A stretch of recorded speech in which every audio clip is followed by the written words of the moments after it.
Ed Worley beat everyone on today. Hello, Ed, down in SoCal. As we get ready to go with show number 626. Got a great guest standing by patiently in Rowayton, Connecticut. Rick Bannerot is with us live via Skype today. John Emmett is here saying hi to everyone wherever in the world you are. Go back here to the show notes so you can see that. Christopher Gillingham with his wife Jane in Leamington in the UK. Gordon Smith in Denmark. He's saying, "You wonderful lot." Commodore Steve Atkins, not far away from Rick Bannerot. He is in Madison, Connecticut, sunny in Connecticut, and smokeless. Amazing, he says. Graham Sweeney up in Shetland and Yell, Scotland. Tom Fishbeck. Fishbeck, hello back from Portugal. I guess he's in SoCal now, back from his trip to Portugal. We haven't seen Ken Saban on in a while. Hello, Ken. He's in Toledo, Ohio normally, the western end of Lake Erie. Ted Ryman's on from Cape Town. As we welcome all of you, including Pedro Foiling Sailor, who's off for his very early morning walk down there in Sydney. Let's get this one across the line.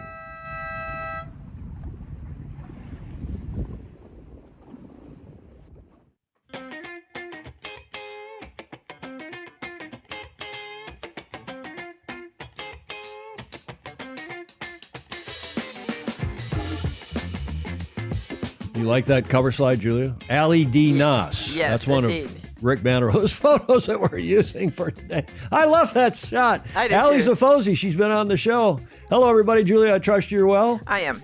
Any hot tips? No. We're live from Studio B here at the Beach Street Yacht Club. As always, nice to have you with us, Julia, and I'm Tom, and we have a cool show again for you today. Delighted to have, as I said, Rick Bannerot standing by in Rowayton, Connecticut, not far from Steve Atkins, the past Commodore, that is Steve is, past Commodore of the Madison Beach Club, and Rick's a proud member of the Stamford Yacht Club. Let's get, let's see, what do we got? David Price. Pricey saying hi from Berry Island on Sydney Harbor. Hello, David, where it's early morning in Sydney, 0602. Those guys and gals like to get up. Say hi to your bride, David. We miss Christian. Jonathan Frank checking in, and he is saying, love your onboard videos to Ken Saban. He likes those videos. Fritz Mueller's down in Miami. Ken Saban was over in Put-in-Bay over the weekend for the Mills Trophy race on Orange Crate. Those of you who are geographically challenged, Put-in-Bay is a island off the south shore of Lake Erie, and Bay Week is a regular sailboat racing thing. You sail your boat over there or put it on the ferry sometimes. And we used to race there as kids, and there was a famous battle there, Julia. You know what battle was in Put-in-Bay in Lake Erie? I have no idea. Well, when we get to Bannerot, we'll ask him if he knows. Welcome, everybody. Let's carry on here for show 626. We're going to start right off with a Bravo Zulu to a few people. Last night here, those of you who are basketball fans in this country, and I run this not because of U.S., but because of Serbia, had a great sports weekend. But after some 7 years, was it? Long time. Yeah. Finally, the Denmark, D-E-N, Yeah. the Denver Nuggets finally won a basketball NBA championship, beating Miami last night, 5-1 in the series. And their star player is a Serbian named the Joker. He was the MVP as well. And he gives Serbia another sports hero to celebrate, Reuters reported this morning. And it is true, because a day after Novak Djokovic won his 23rd Grand Slam title at the French Open, Daniel Gruen was happy about that. Daniel in Augsburg, Germany, he was texting me all weekend. Look at this, he's going to win, he's going to win. Yeah. Serbia had another sporting hero to celebrate on Monday night when Nikola Jokic was named most valuable player of the NBA Finals after leading the Denver Nuggets to a first championship. The Joker, as he's called, capped a dominating postseason performance by pouring in 28 points and pulling down 16 rebounds as the Nuggets beat the Miami Heat. Sorry for our friends in Florida, Fritz Mueller, down there in Miami, at a seething Ball Arena to claim the best of 7 Finals 4-1. Julia, it was seething, wasn't it? It was. He's 7 feet tall, but very agile. Well, more or less. I mean, for a 7-footer, he's agile, but I guess you're right. But did you see his brother give him a big hug after the game? I was going to run that video, but his brother's as big as he is.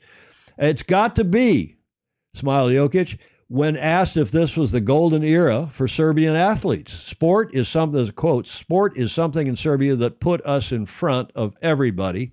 Now we have Djokovic, probably the best ever, and now we have an NBA championship. I think it is a very good moment to be a Serbian. Bravo Zulu to him, bravo Zulu to his countrymen. And Djokovic, as you probably all know, stormed to his third title at Roland Garros in Paris on Sunday, beating Casper, how do you say that, Ruud? Ruud? Yeah.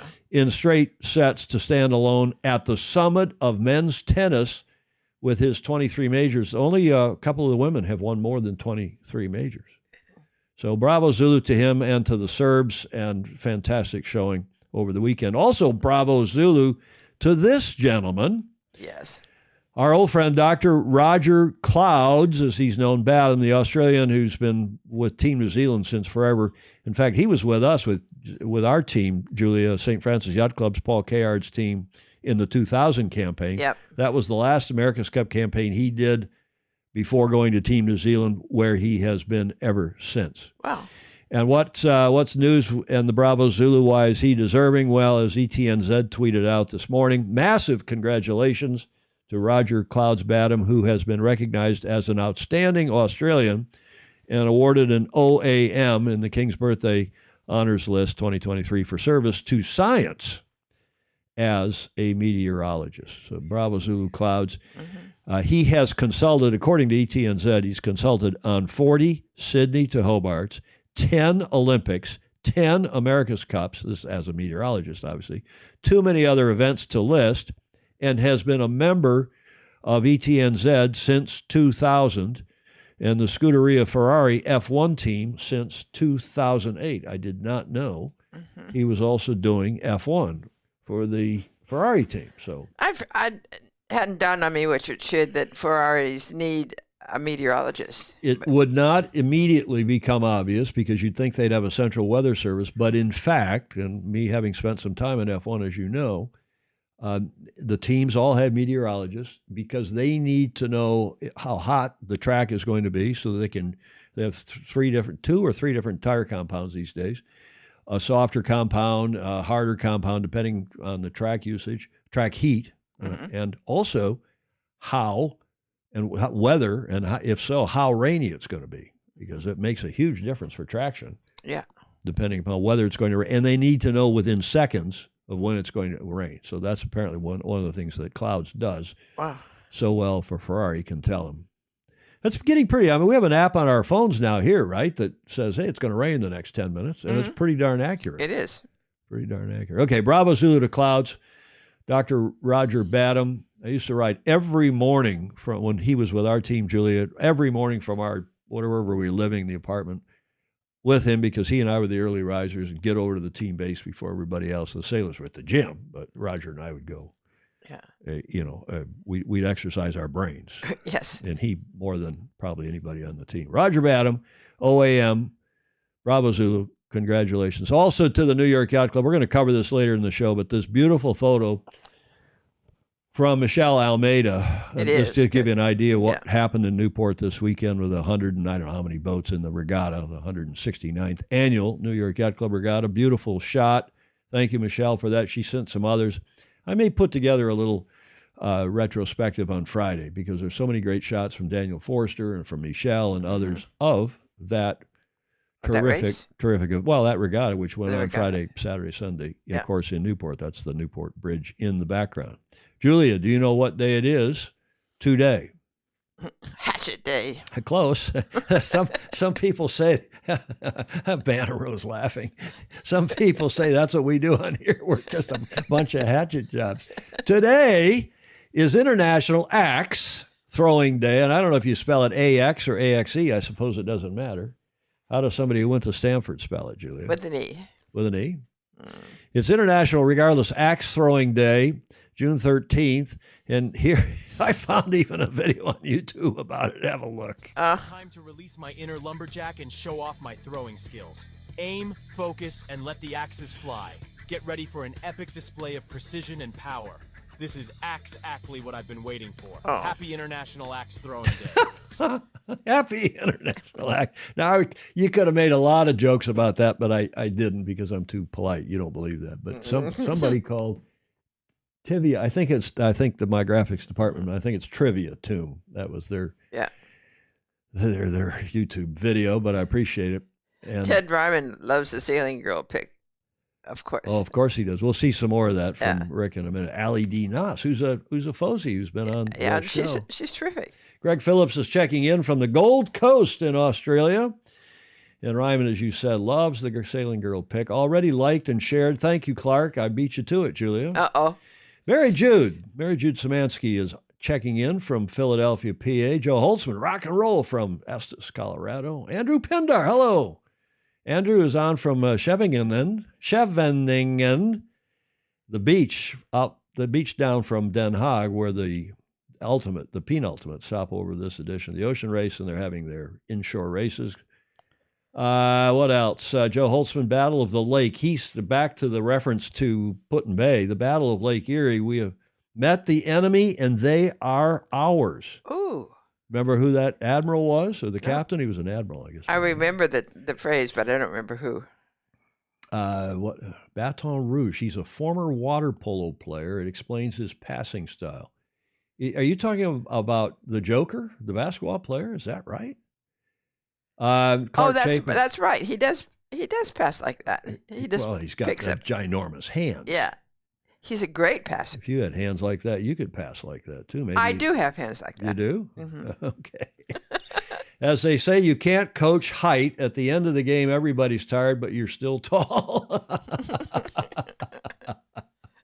Hey, any of the fantastic FOSI got a new name, a name for my new boat? Well, send us a picture of the boat, Graham. We'll run it in the show on Friday, and we'll see if anybody has a picture, a name for your boat pictured.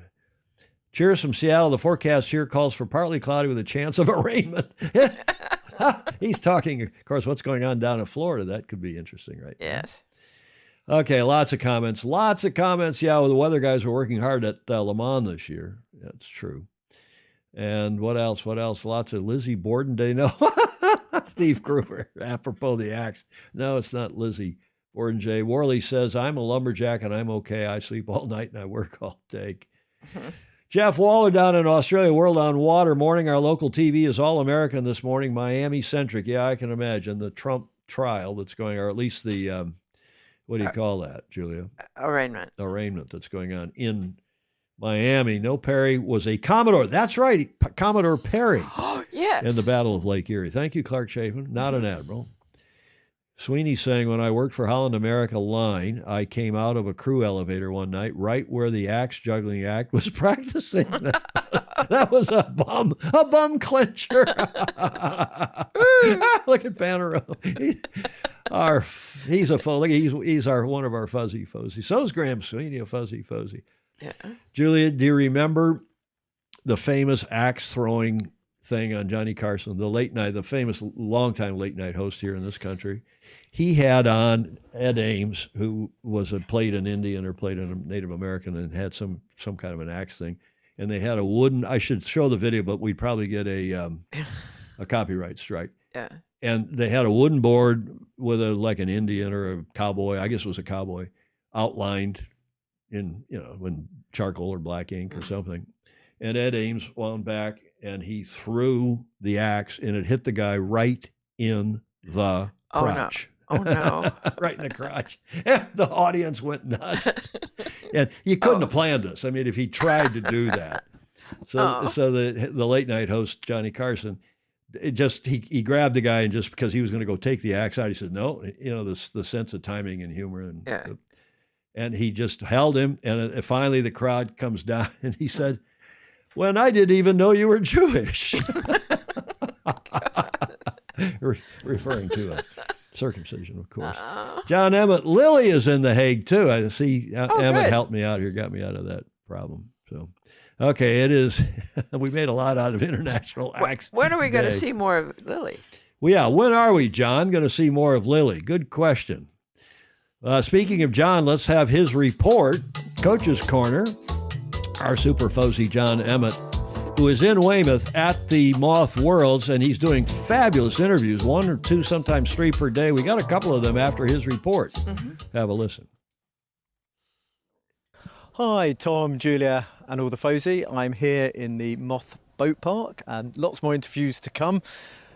Trying very hard, even if the FOSI would enjoy it, not to get run over by a passing moth. But because they're just launching now, it's 2 fleets, and it's a nice problem to have that it's very few venues where you could get 150 boats. Weymouth, again, I am biased, but I think it's a fantastic venue because you've got that large harbour, so you can get all the high performance boats in. And we've struggled during the first 2 days to get the racing in because the wind's been so light. And here, unlike many other South Coast venues, we are actually able to get sailing in that southwesterly breeze. But it is a bit ironic considering the UK Open was in southeasterlies. Really enjoying the interviews, and one of the things with these high performance boats, and Moths are definitely high performance boats, there's a lot of boat work. I think you could come down here almost any time, day or night, and there's going to be somebody doing their boat work. And I look around the boat park, really friendly atmosphere, and people seem to have got themselves into their little groups. So you've got the Exits, and you've got the Swifts, and you've got the Beakers, and I'm just learning all the names now, but everybody's working together, and there's quite a good mentor thing going on with those teams. So I remember when Paul Goodison was getting ready for China, and he got a gold medal there. He had a mentor who was Steve Redgrave, who's I guess you'd say the GOAT of rowing. He did 5 Olympic gold medals in 5 consecutive Olympic Games, so he's the Ben Ainsley of rowing, as it were. And he mentored Paul Goody, and now Goody and Slingy, they're mentoring the younger guys here, and obviously offering lots of encouragement. But I see racing, it's just about good racing. So you have Moth racing, it's fantastic. In background, you've got Ilka sailing, very slow. Again, good racing. You have Stars, really good racing. And it's about the racing, not how fast you go, not the boat.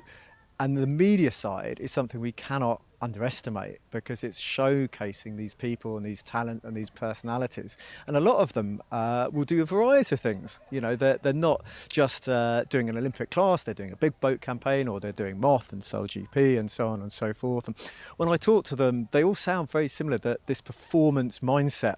So I've got lots of good friends when I, suggest they do something, whether it's sort of go to the gym or do some reading and educate or whatever. It's very easy to have a gut reaction excuse. I don't have the time, I don't have the money, I don't have the energy, reasons why not. But where there's a will, there's a way. Yeah, just think about that for a moment. Where there's a will, there's a way. We always make time for what's important to us. And there's just such a will in this boat park from everybody I've talked to improve themselves. And that's why it's such a joy to chat to them. And yeah, there's too many people here really for me to get around and speak to everyone I like. So I hope you can enjoy all the interviews. I'll do my best to join you on the show, and yeah, see you soon. Nice report, as usual, from John. And there are something like 130-ish. Numbers go up and down with how many people actually register versus how many get out on the water and so on. But a big fleet like that, and let me go back. I think it's 130 boats from 24 nations are graphic shows, and I did check that carefully. I counted the flags more than once this morning. I must have done it, Julie, before I'd had coffee, because I counted them and then forgot the number that I counted. I must be getting, not must be, I obviously am getting old. Terrific event. John's done a couple of interviews. Now this, he's done a bunch of interviews, probably done 7 or 8 by now, but I'm going to play only 2 of them today, and then we're going to play another one, I think, on Friday. Do you know who that is? Yes. Everyone, I'm sure, recognizes Russell. This is from 2017, 6 years ago. His son, Matthias, my wife and I used to babysit for the Coots kids, and we all lived together in Valencia. Once or twice we did. And he was just a little squirt then, and now this is 2017, so that's 6 years ago. He's now 17, so that would have been when he was 11. Valencia would have been, 2000? Is that right? No. I don't remember now. 2000, it was 2007. So I guess it was 10 years. Maybe it was 2010. So 7 years before that, he'd have been only 4. In any event, he's grown up now because John interviewed him in Weymouth. So another sailing superstar Yesterday. and another, I don't know if I'm allowed to say this, but youngster. You're the second 17-year-old I've interviewed at the Moths, and it's obviously a young man's game. Can you introduce yourself, tell us about yourself, your sailing background and your boat? Yes, yeah, thank you. Yeah, I'm Matthias Coots. I'm lucky enough to sail one of these, Beaker Moths, and yeah, I've been sailing now for, 7 years or something? Yeah. Well, you do come from quite a sailing background, I think it's fair to say, isn't it? Yeah. So I obviously got into it when I was 10, and I started loving it then, and yeah, been loving it ever since. Yeah. And the Kiwis here, they're outperforming so far, would you say? Yeah, I think we've got a good group here, and the future's bright for the country, that's for sure. Yeah, our group here is good. You know, we've developed as a team really well, and we've been pushing each other all throughout our training, and I think it's really starting to show and pay off. Yeah, so. I mean, I love that squad system or whatever, whether it's a formal squad or whether it's a group of mates who just happen to do an awful lot of sailing together. Yeah. Can you just talk us through your boat a little bit? It's interesting, even on a day off, everybody's always here in the boat park. Yeah, I think there's always stuff to do on these boats. You know, like there's just so much technicality within the boat, and so much stuff that you want to look at and make sure that things don't break. And so the reliability is obviously an issue for those folks at home. Yeah. What would be an interesting thing you could point out? We talked to TB, who made his own boom. Yeah, I think my boat's pretty standard mostly. Okay. I've got a couple of little things on it that aren't so standard, but I mean, like, obviously something that you want really reliable is your van, because you're pulling up to like 1,500 kilograms of and you have a 1 million purchase on it or something. Yeah, it's like, I think I've got the like 72-to-1 purchase on there, so it's quite a lot of purchase for a lot of load that we're pulling on. And what would you say to people who are looking at getting involved in the class? Because obviously you guys are really pushing the envelope, but how do you get involved? Did you start with a WASP or something, or were you straight in here? I did actually start with a WASP. I mean, for sailors that have a little bit more experience, I'd definitely say that, you know, like, you could go through a WASP program, and that sort of just teaches you a nice it gives you a nice introduction to foiling for sure. And the WASP racing and the WASP classes, I think, is a great class. That one design racing, it's fantastic, I think. But then, yeah, for this, I think, you know, quite a lot faster and quite a lot more technical in some ways. You know, you've got more adjustments of things here and there. And you guys are always. Yeah, we're always fiddling around with things, that's for sure. Yeah. That's what I wanted in the interview. But it's funny, you've done all this sailing in the easterly. Yeah. Looking behind, it's maybe not that obvious, but the wind has literally gone southwesterly. Yes, yeah. Now the UK Open. Yeah. Thoughts for the championships? It looks as though we could have a couple of days of potentially some southwesterlies and westerlies In the afternoon, yeah. Yes, we could also have some easterlies and northeasterlies. I don't know, it looks pretty light, and some of the forecasts haven't fully developed just yet, but we will see. We will see. Well, I'm going to wish you the very best of luck. Yeah. And any thoughts who I should try and interview next? I'm not too sure. You could probably have a good laugh with Rick Bannerot over there. He's probably one to interview. Yeah, he's got a good background. And, yeah. Brilliant. Thank you ever so much for your time. Yeah, have cheers. lots of fun in Weymouth. Thank you very much. Hey, John, I just saw in the comments you said that Russell was in the cafe there at the Weymouth and Portsmouth National Sailing Academy. Why don't you interview Russell? Go get a camera, stick a camera and mic. He's amenable to doing well thought out interviews. Grab a quick interview with him.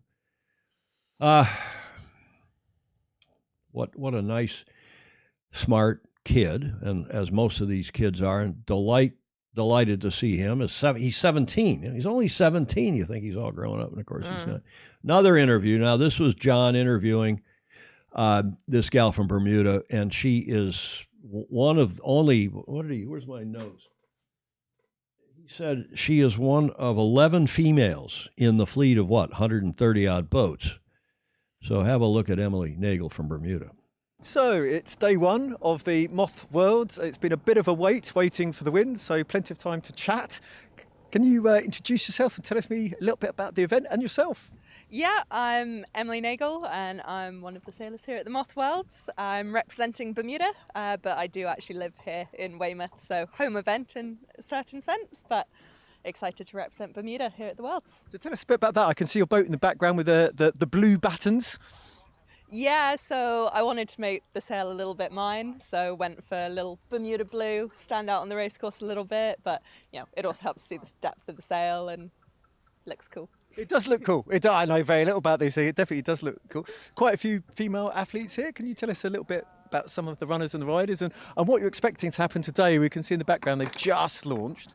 Yeah, so we've got an awesome fleet here this year. There's like 140 boats total, something like that, and I think 11 female sailors, which I think might be a record for Moth Worlds. It's my first Moth Worlds as well, so pretty excited to get out there and see where I fit into the fleet. Not too fussed about kind of the women's trophy, but really keen to just push everyone as much as I can and take out as many of the boys as possible. I'm sure that's a metaphor, not literally when you're going around at 20 knots, the taking out. Can you just a bit, you said, this is where you say a lot. Tell us a little bit about your build up for this event, because some people, they've practically been living here for over a month. Yeah, it's been pretty impressive, the number of boats that have been here for the past few weeks. I haven't been able to train quite as much as some of them. I do have a day job. So what's that? Just out of interest. Some of you guys and girls do have real lives. Yeah, so I'm a performance data analyst. So I work for the British Olympic team part-time, but then also for a number of different race boats. And then I work as a professional sailor as well on some big boats racing. So tell us some of the big boat stuff before we go too much of a tangent. It's very interesting. I've got a background in a lot of offshore. I did the Volvo Ocean Race in 2017-18 and Ocean Race Europe a couple years ago, and now I'm part of the Swan 50 circuit. And yeah, I like to race everything I can get my hands on. No, that's great. And any sort of big stat, because you've got that with big teams, and then now you're sailing on your own, only yourself to blame. Which do you prefer, or? I really just enjoy both. I think both sides of the sport are really interesting, whether it's team dynamics or really being able to push yourself around a race course as fast as you can. And there's definitely learnings that I've taken from the big boat world and brought into sailing a boat that's way smaller and also quite a lot faster. So you're telling me. Yeah, it's interesting and definitely can take a lot of knowledge from both sides and try and make myself a better sailor all round. Yeah, and I think sometimes the change is as good as a rest to do different things. Is there anything particular about your boat? What hull are you running? So I'm in an X set, which for me was a bit of an upgrade. I was on quite an old rocket beforehand for the previous 2 national championships in the UK, and then moved up into an X set in November. So fairly new to the boat, but really excited so far. It goes quite well against the others. Okay, it's not quite as competitive as, say, the Aerosets and Beakers, but there's still a group of them that I am actually in the mix with occasionally in training. So excited to see how fast I can push the platform. And good to know. And for people who are thinking about getting into the Moth class as a whole, what would your top tip be? Just to jump straight right in. I know it can be quite intimidating, especially at something like the Worlds or Nationals, where you've got 70 boats on a start line. I've got to say, the fleet is super friendly. Yeah, it's been amazing. I mean, often I'm the only kind of girl sailing down here in Weymouth, but all the guys have been really receptive. Everyone wants to improve the entire squad constantly. So it's a really cool learning environment that's just always pretty positive and really fun to be a part of. That's what we want to hear. Well, thanks for your time, and I guess at least some people are going to try and go racing. Yeah, hopefully me in an hour or 2. I'm keen to go. Fingers crossed. Good atmosphere. Yes. Everybody trying to help each other. Everyone having fun. What a wonderful smiles are big. The Buddy Melgus mantra. I mean, yeah. What a fabulous sport we have. What a great interview by John. Thank you, John, for doing that. Mm-hmm. She's wonderful. Yeah, Emily Nagel. I don't know her, I don't think, but it's nice to get to know some of these yes. kids. We yes. wouldn't get to kids. She's done a lot of racing, big boat racing as well. Yeah. Before we leave this, I know there's some cool comments I want to read. Sweeney said, there was a time when getting a moth around a race course, isn't this the truth? In one piece, getting a moth around the race course in one piece was a good day. My first moth had water ballast, but wooden wings. The next 2 boats had spar wings. It now amazes me how they have progressed. Nothing like a moth makes you feel so old. Mm-hmm. And some other comments here. Yeah, everybody enjoys the manly T-shirts on Coots's kids, Russell's kids. Mm-hmm. Yeah, and he did have a SailGP hat on. Matthias did. And the 70, is that what he said? 72-1 Vang, Steve Atkins. Well, they've got big Vangs on these boats. There's no question, a lot of mechanical advantage. And they've got those big lever arms, which help a lot. Interesting question. Luca Craig, who's down in Auckland, by the way, is posing. He's saying, be interesting if Matthias ends up in ETNZ at some point or another America's Cup team. We'll see. Alistair Murray, the Moth, what a breakthrough. I remember when they started foiling, many class stalwarts thought it would be the death of the class. Mm-hmm. Julia, I remember we had a Moth on the lake. I got to sail it, but I didn't actually campaign a Moth. We had a guy who was kind of an avant-garde. And in those days, because it's an open class, I mean, it's a box rule. You have to fit within a box. It was a tunnel-hulled boat, which was not quite a catamaran, but a tunnel-hulled boat, which is quite radical in its time. It was. Now, of course, Especially in the olden days. Especially in the olden days. And of course, that's a whole different kettle of fish now, no pun intended. I hope Russell tried the vegetable soup in the cafe. It's excellent, Gordon Smith. Mm-hmm. Yeah, foiling. No, we know you meant foiling. Alistair, thank you for that comment. Lots of other great comments. Stingray agrees it was a great interview. Is he a little short? I don't know what that means. The future's so bright, she's got to wear shades. Jonathan Frank. And I guess the rate, they didn't race what day. I couldn't get out of John. He probably texted me and I just lost it. But I think yesterday they didn't race because there was no wind. I think they did race today. John will have to put in the comments because he's on here. That gorgeous John Emmett sailing mic with all the padding for the great sound quality. Looks like safety gear too for during some parts. Yeah, you whack somebody over the head with it. The mic on me is low. Is that what people are saying? Well, I'll push my mic up. I have a new mic here. Okay, we'll push my mic up if it's a little low. Is that better? Excuse me. Turn on your mic, Tom. My mic is on, isn't it? Yeah, it's on. Okay. I can go back to the old mic if you want. Is that better? You like that better? We thought there was going to be a lot of construction outside today, so I put on this other mic, and I think because we were expecting a bit more noise, ambient sound. Okay, everybody's saying turn my mic up. Okay, is that better? Hopefully that's better. It's almost more interesting this way. Hard to tell how close we are to the finish line. What else? Someone cut your string, Tom. Is that right? Well, hopefully not. The tunnel hull scow Moth was popular in the U.S. and Australia, Sweeney's saying. Boy, thank you for the sound. No racing today, John Emmons said, launching around 7 a.m. tomorrow. Okay, well, we've fixed the mic, so hopefully the mic sound is better. And thanks again, John, for that. Thanks again for his reporting. John Emmett Sailing, get to the front of the fleet. Julia. And like, follow, and share. As John always says. Spread the good news. As Clark always says. And as Julia says, like, follow, and share. Let's get into the A block with Rick Bannerot.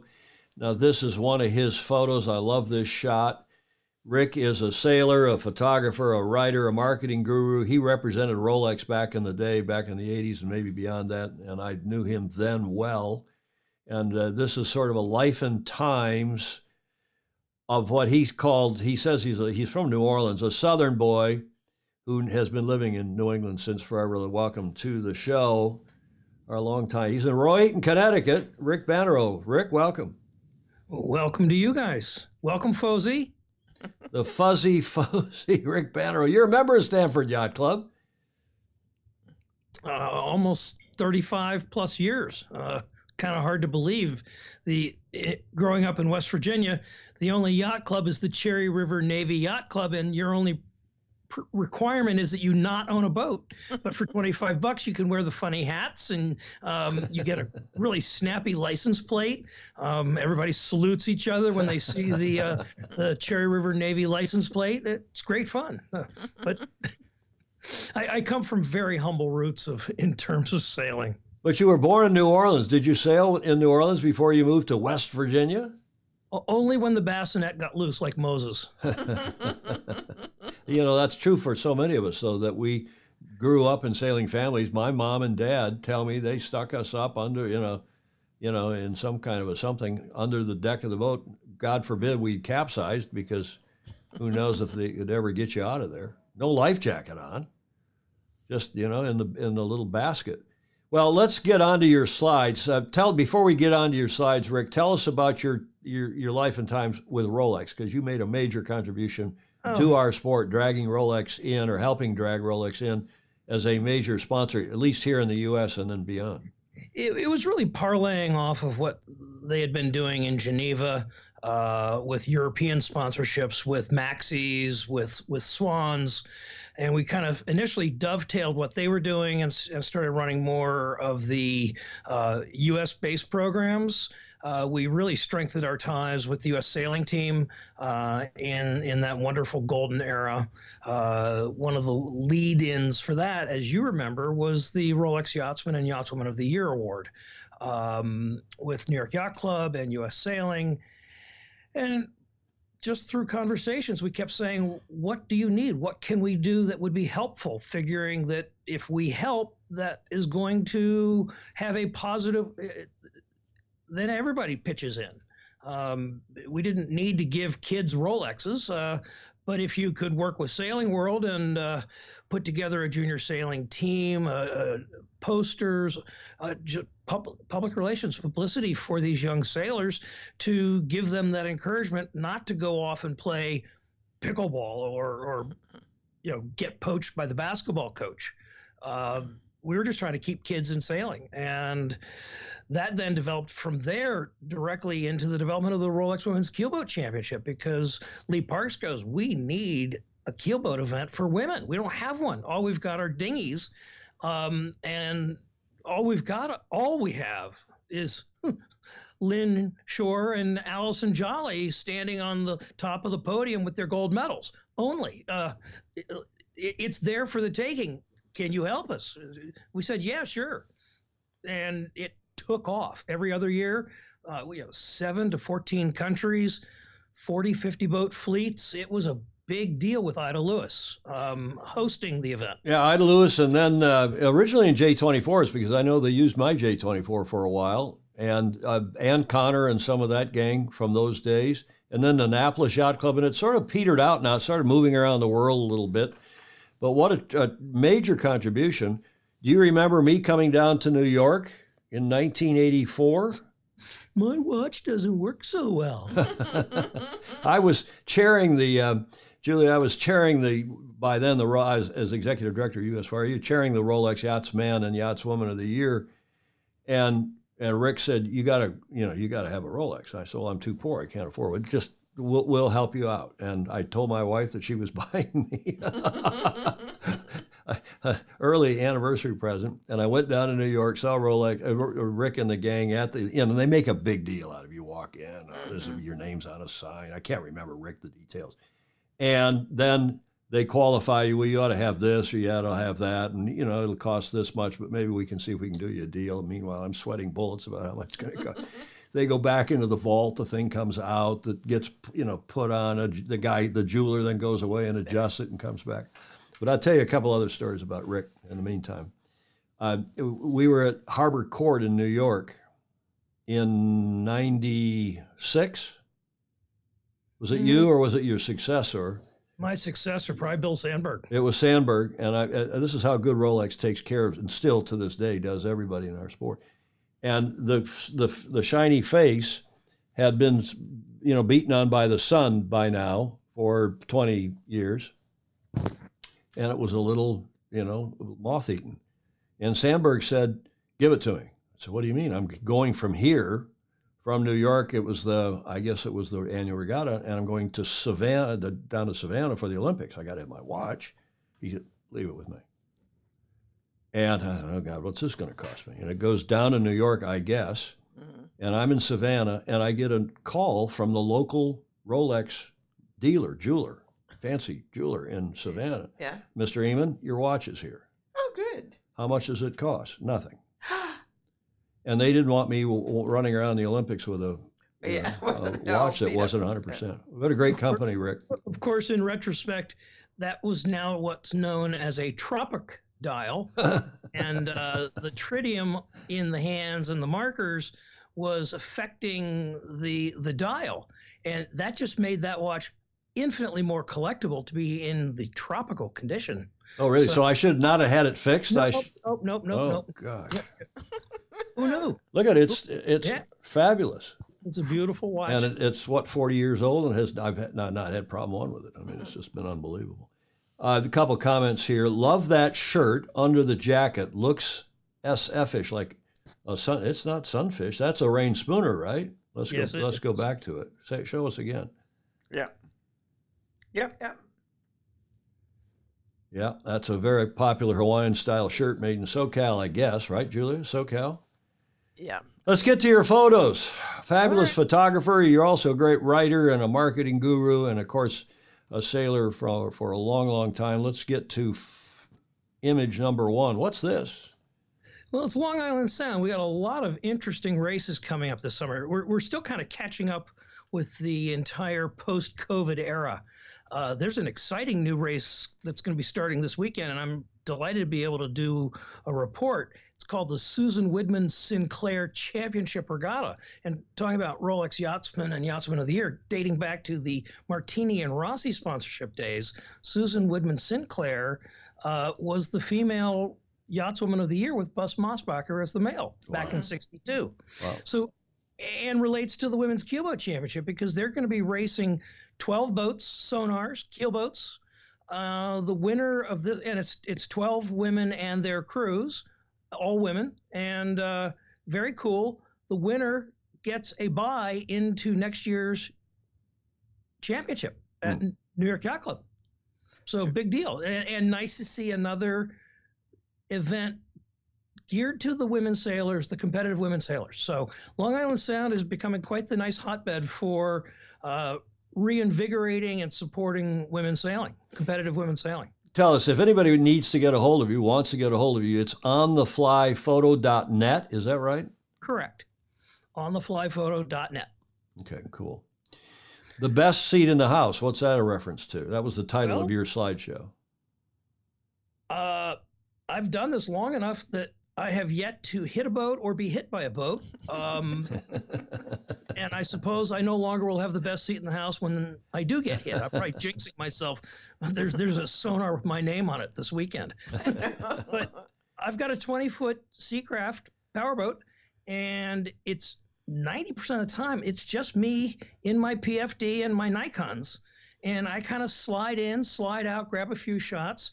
I get into areas and angles that people don't normally see. So half the time I'm doing beauty work as much as I'm doing racing coverage.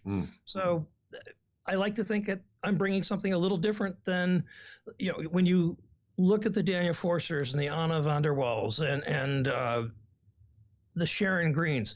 I get down on a knee and I thank them for their great work, and they just inspire me to do something different because I can't do what they do, so I got to do something different. Well, you do it beautifully. Let's talk about what you do. This was a little Q&A you and I did. You prepared this. What does this cross-section of these next 40 or so images represent? And you said you have to shoot what is in front of you. Sometimes you have wind. Sometimes you have a great light. You have great light. Sometimes you have great action. Sometimes you have pleasing angles and shapes.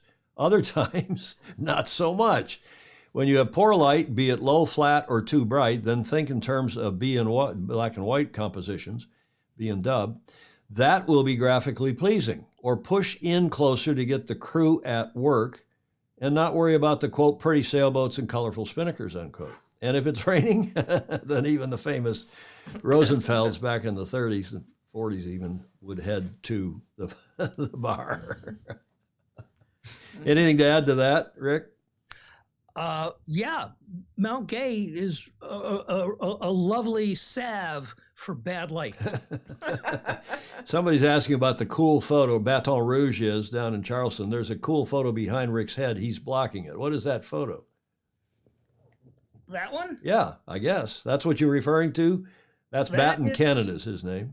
That picture is the horizontal version of my first cover on wind check. I took one shot horizontal and turned the camera 90 degrees and shot it vertically, and it wound up being my first cover about 12, 14 years ago from an early, 95 to call it 2005, 2007 Block Island race, overnight race, and they wound up using it for the 4th of July, for the July issue, obviously for the patriotic. Yeah, the red, Beautiful, white, yeah, blues. beautiful. Yeah, yeah, it is great. Hey, So- the questions are rolling in here fast and furious, so let's take some of them now. Sure. First of all, do you use film, or are the pictures these days all digital? Thank God they're digital. Although way back in the early 70s, I was in the darkroom learning how to roll film onto canisters, souping them with chemicals, using enlargers. I cut my teeth in dank, damp, miserable darkrooms. So I learned really the process of developing film and printing film. And then, it wasn't until I got my first Apple Mac laptop that I also got a digital camera. I find it very hard, constitutionally, I can't hold the button down because I used to have to either pay the film or explain to the photo editors at the newspaper why I needed 3 or 4 more rolls.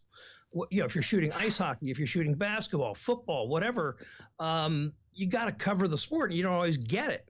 So I transitioned from film into the digital era, 2007, 2008, and have been upgrading my camera gear since. And now, oddly enough, I find myself downgrading my camera gear. I'm in saltwater environments so often, and I'm right in the spray. I'm right in, I'm going 25, 30 miles an hour down sound in a 20-foot open center console. I'm not in the back of a plush rib with somebody else driving. So it's expensive when you splash a camera or a Nikon lens. So eBay's become my friend, and it's not exactly a disposable camera, but thank God I'm not paying $800 to $1,200 for a camera body and another $2,000 to $3,000 on the lenses. And Nikon's got some very nice, call it near professional quality stuff that produces great results. Okay, let's go to a couple other questions here, and then we'll get through because we want to see your photos. Yeah. Jody Shields wants to know, what's your favorite class of boat to shoot? Not unlike when people ask me about going fly fishing, it's the next class I'm shooting. It's the challenge of making whatever I'm shooting interesting. And I love going into different regattas and finding new classes. This is going to be a great summer for that. I've done a little shooting of the IC-37s, but I can't wait to shoot more of that. I've been invited to come to the Edgartown Yacht Club's 100th annual regatta, and I'm going to get Shields, Wianos Seniors, J70s, Rhodes 19, Herreshoff 12s. I'm going to be a Rosenfeld. Yes. Yeah. Great. Let's go look at some photos here because they're such fantastic photos. And let's start here with some S-boats. This is kind of what whetted my fancy for getting to the classics. So this was off of American Yacht Club in the Long Island Sound Classic category for the championships last summer. And what's an S-boat?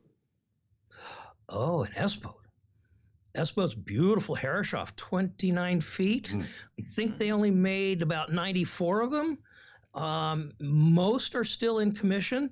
They are fast. They are stable, and people just have not raced against them and find themselves in an open class. And in light air, it moves nicely. In heavy air, it's stable, and it just goes. It really is a one design boat too. It was one of the original. Yes, it is. One design boats, and Commodore Dyer Jones, our longtime friend Julia, still races one of these, along with the senator in Rhode Island, Whitehouse, Senator Kennedy. Whitehouse. No, not Kennedy sailed Wianos. We're going to show you a Wiano in a minute. Yeah. Okay, so that's an S-boat, a Herreshoff S-boat from the early part of the last century. How about these boats? Bear with me. This was another horizontal version of a vertical cover for wind check. Again, last summer. This is a day later. And these are shields, absolutely gorgeous shields. They've been in production since the early 60s, fiberglass. Olin Stevens, beautiful design. Just a beautiful boat. What more can I say? Long Island Sound and still quite popular. You know, I ran the Shields Nationals one time, and there's a big fleet in Texas, and on Buzzards Bay, and in Newport, and San Diego. Well, I don't think there's many in San Diego. I don't know if there's any out here to speak of. Obviously there are some, but there's quite a. Oh, Monterey. They're put in Monterey. Are there Shield sloops in Monterey? There were. Well, anyway, fabulous class. Been around forever and still very popular, going quite strong. There's some more S boats. More S boats. They're so beautiful. Look at the clouds. People are commenting about your clouds. Picture perfect day. I want a westerly breeze. I want blue skies. I want puffy clouds. Ideally blowing for about a day and a half to give me a little fetch.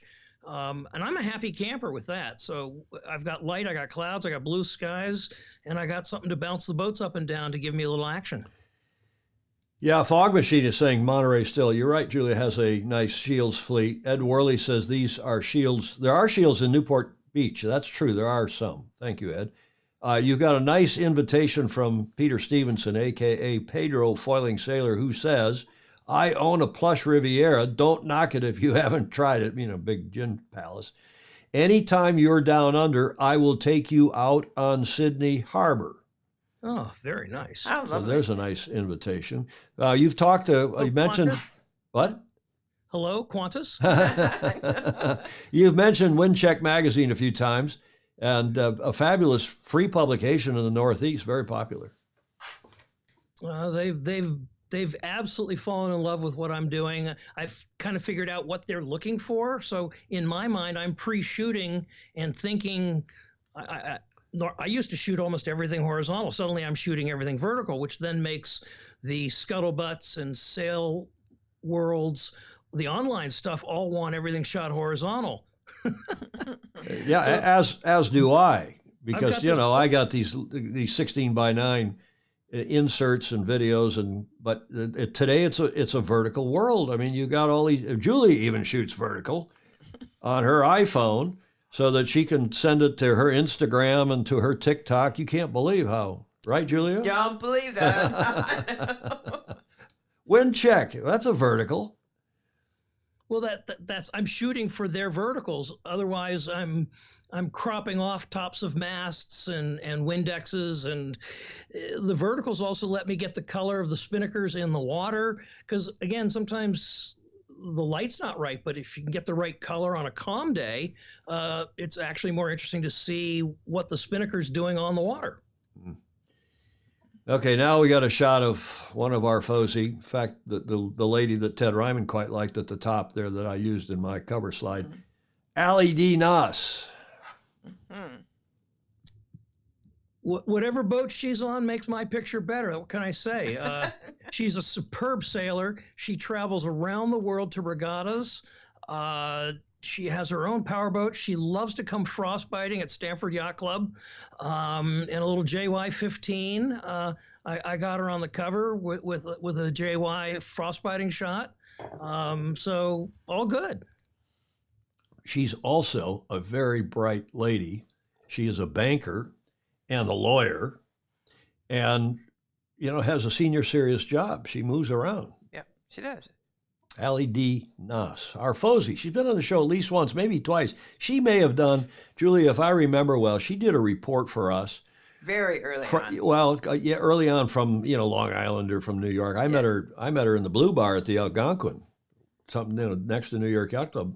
We decided to meet, and she knew me, I knew her, or knew of her anyway. But she did a report for us from Kuala Lumpur, from Malaysia, from one of the regattas down there. She was there sailing. As you say, she gets around the world big time. She does. I asked her, why do you wear tiaras? Why do you wear hot pink tights? Why, you go over the top with funny, crazy outfits? She goes, Well, I'm a woman. I'm good at sailing, but the guys don't take me seriously. So if I don't take myself seriously, they don't have a choice. They have to take me seriously. So it's her way of disarming the guys in the boat from stupid comments and bad behavior. Yeah, I think and it it's is a genius reverse psychology. Yeah, it's a good point because it is also she does get hit on, and she and I have had this discussion, and she does get hit on by some idiotic sailors. This discussion, Rick, that you and I and Alistair Murray and others have been having since that apparent unfortunate incident in Miami during the Etchells, whatever it was, North Americans. But she's just a great sailor, and she's a bow chick and proud of it. She can do anything on the boat, I'm sure. Fog Machine is saying there are at least 2 St. Francis members with Rivieras. They are very nice and a great way to get to and from our Tinsley Island up in the Delta that the club owns. Mm-hmm. Friends don't let friends shoot in portrait mode. I always am saying, please shoot it horizontal when we're out someplace. Please shoot it in landscape mode. My toy drone, Stingray, up in Seattle is saying is popular, including for it being able to flip the lens to portrait mode for posting to TikTok, Instagram, etc. Yeah, Baton Rouge reminding me that it was Phuket, the Phuket Race Week or that regatta there, maybe in Thailand. I can't remember where it was. I think Tom would look good in hot pink and tiaras too. Imagine the show rating. You think, Stingray? I don't think so, but she does. Sailing there on Avalanche. These are also great shots. This looks wintry. No, it's fall. It's the Long Island Sound YRA's Fall Championship. That is the boat is called the Marx Brothers, and you're looking at 2 of the Marx Brothers who own the boat they named the Marx Brothers. They could have gone duck soup or something, but it is what it is. I kept calling over to the Larchmont asking about the boat, the Marx Brothers, and they go, "Do you want David or do you want Tom?" I would go, "No, I want to know about who's on first." Who's on first? The YRA, we should explain that to folks who are here. Most people in the U.S. will understand that the Yacht Racing Association, we used to have 36 of these around the country that were groups of yacht clubs. We had the Yacht YRA of San Francisco Bay, right, and it was all the active yacht racing clubs, sail racing clubs here on the bay. And the YRA would host a lot of events, organize a lot of events, and still does in certain places in the country, including and especially on Long Island Sound. The YRA of Long Island Sound is a bit of a deal. Great organization. They tap into the best PROs and race committee boats, and we get it done around here. We put on good shows. Sailors feel like they were fairly treated and well balanced in their courses, and it doesn't matter if it's Larchmont, American, Riverside, Stamford, and I'm apologizing for not naming other clubs, but there's a bunch of them. You want to explain the Moosehead Award that the YRA gives out every fall? You mean the one I won? Did you win it? I did. Sorry, I didn't know that. Thanks a lot. Sorry. Did you win it? Yeah, I did. The Moosehead is a learning device, and it is at the end of the sailing season, all the yacht clubs get together, and there's about 18 or 20 different forms of Moosehead Awards for a variety of screw-ups, nincompoopery, bollocksed up sailing instructions that don't match the notice of race. The PRO sends one fleet around to port, the other fleet to starboard rounding, and the timing put them both at the mark at the same time. That's a good one. So we rely upon the sailors in the various regattas on Long Island Sound to self-report, or even better, report on another club, these levels of screw-up. Dare I ask what you won it for? Yeah, it was a very thin year for screw-ups, thank goodness. The head of the Moosehead Society is a member of Stamford Yacht Club this year, or the last couple of years, and he figured he better give one to the home team because we hadn't won one in a long time. It was a Friday night weekend series race. Racing's over, and my boat goes out of gas. Ah! I've had a busted fuel gauge for a couple of years. And the launch service I get on the radio, the launch service, they come out with a 5-gallon jerry can, of which about 3.5 gallons wound up in Long Island Sound, probably to the DEP and the EPA's distress. But I got just enough gas back in the boat to get back to the dock. The racing was done. Nothing was impacted. It just my sense of pride and ego. Well, it's a great award. Steve Gruber is saying the Moosehead is an honor. Well, it's not really, but it's everybody. It's such great fun. I've been to a couple of those ceremonies at the YRA annual meetings, and it's hilarious. And on the wall is a full-sized taxidermied moosehead, and it has to be in a prominent spot in the club for the year with a descriptive what the citation was for. And at Halloween it has pumpkins, at Easter it has Easter eggs, at Christmas it's got Christmas balls on it. So it gets decorated for the occasions. We own it, we got it, we have fun with it. James Bland, Boomer Bland down in Austin, Texas, is saying we call Moosehead, they have a Moosehead award, it's called the Blue Duck Award. Austin, Texas, Lake Travis. Nice Etchels shot. I guess we said that's an Etchels, right? I'm not sure we said that. Beautiful shot. You said that's in the fall in Long Island Sound. And here's another famously good boat. This is the new Christopher Dragon. It was Andrew Weiss that I had the interview with on Sailing Illustrated 10 days, 2 weeks ago. Who just won the BI race. Block Island Overnight. Best corrected and best in class. This is a new Italia 12.98, 11.98. I don't quite have the numbers. 11.98. He has got some really wicked perf numbers, and he's sneaky fast, and they don't make mistakes out there. Perf being our PHRF, the handicap system that's our subjective as opposed to a scientific or objective. But it works very well, and it's the most popular in the country. And you can usually find Christopher Dragon on any downwind run because they often fly the brightest pink spinnaker you've ever seen. And I have zillions of those shots. So, Windcheck magazine, talking about the Cal 40. I see it's not on the cover here. This is a J44. J44s. These are the new spinnakers. The fleet, the class bought all new spinnakers. They have had a complete renaissance in the fleet. And I like the idea that the J44 Beagle is nipping at the heels of all the J44s in front of it. So they've gone to buying all one design spinnakers. Must be at a great reduction in cost. This is the June 2023 issue of Windcheck, Sailing in the Northeast. And they're also featuring the Cal 40 I see there in the... Yes, a nice history piece on Cal 40 turns 60. That boat's amazing. Stan Honey's just sold his Cal 40. Okay, let's push on here. What's this? These are IC-37s, aren't they? IC-37. I think that may be my most favorite spinnaker I've ever seen. Every octopus should have multiple arms for their martinis. Absolutely. Midnight Blue. Is that the name of the boat? It's not Octopussy. There is an Octopussy in your corner of the country. Yeah, that's not it. Okay. There's another Windcheck magazine. J109s. Lots of J109s. Very competitive fleet.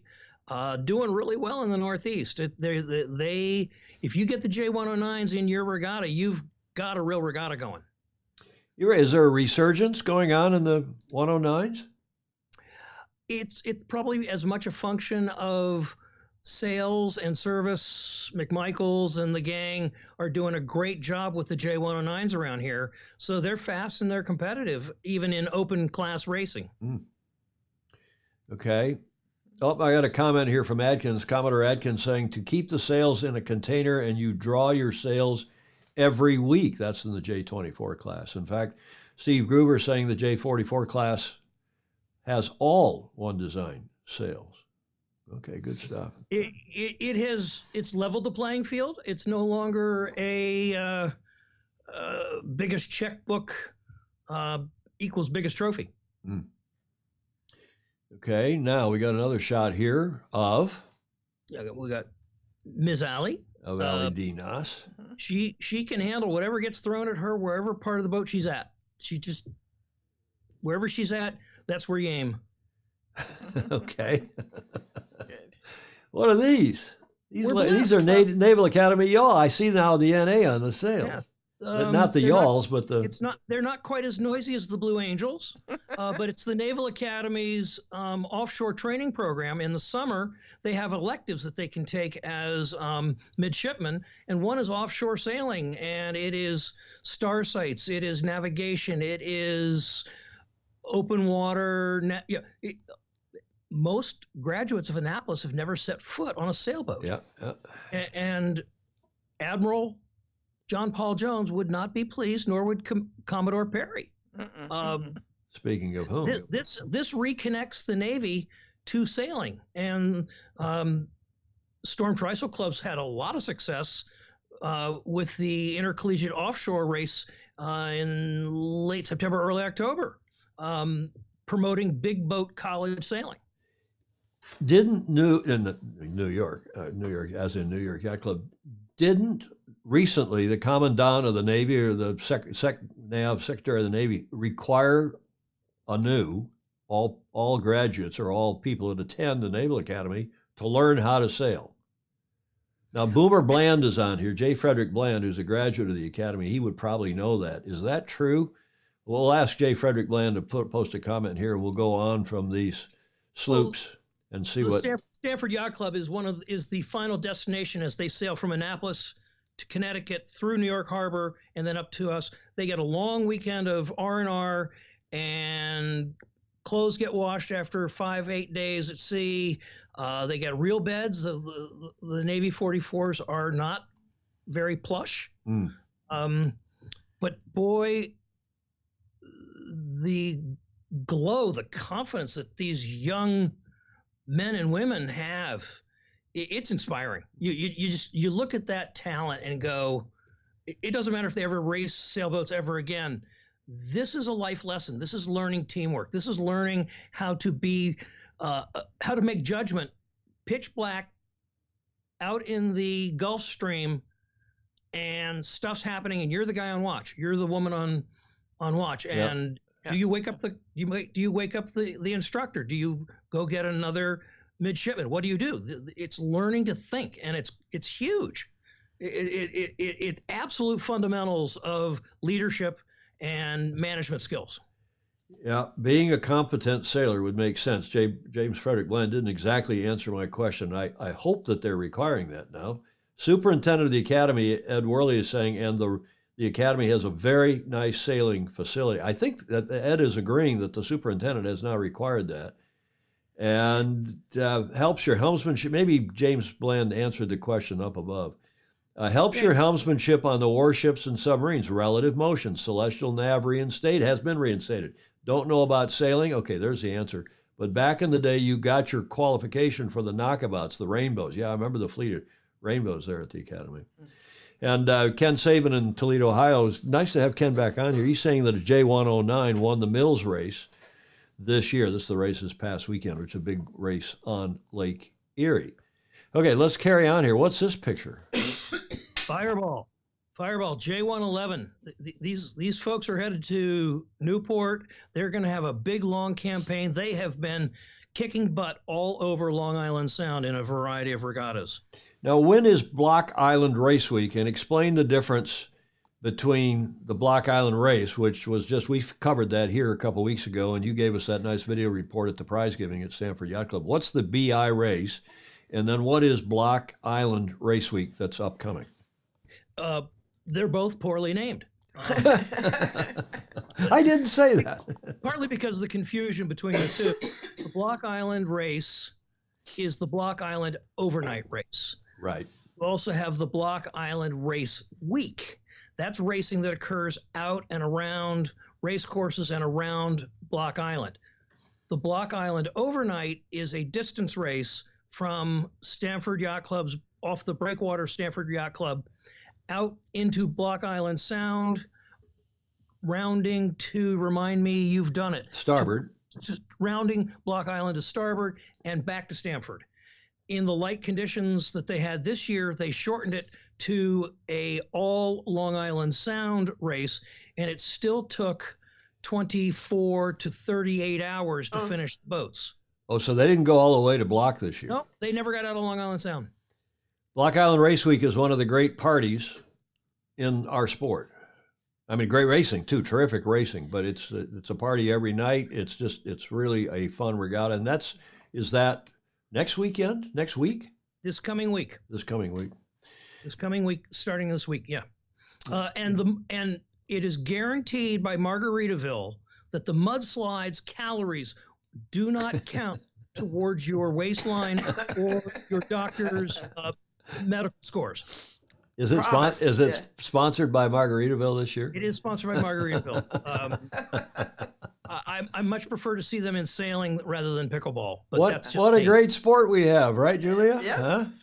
Okay, let's look at some more of these pictures. This is Fireball. The J. What did you say that was? A J something. 111. 111. This is a J109.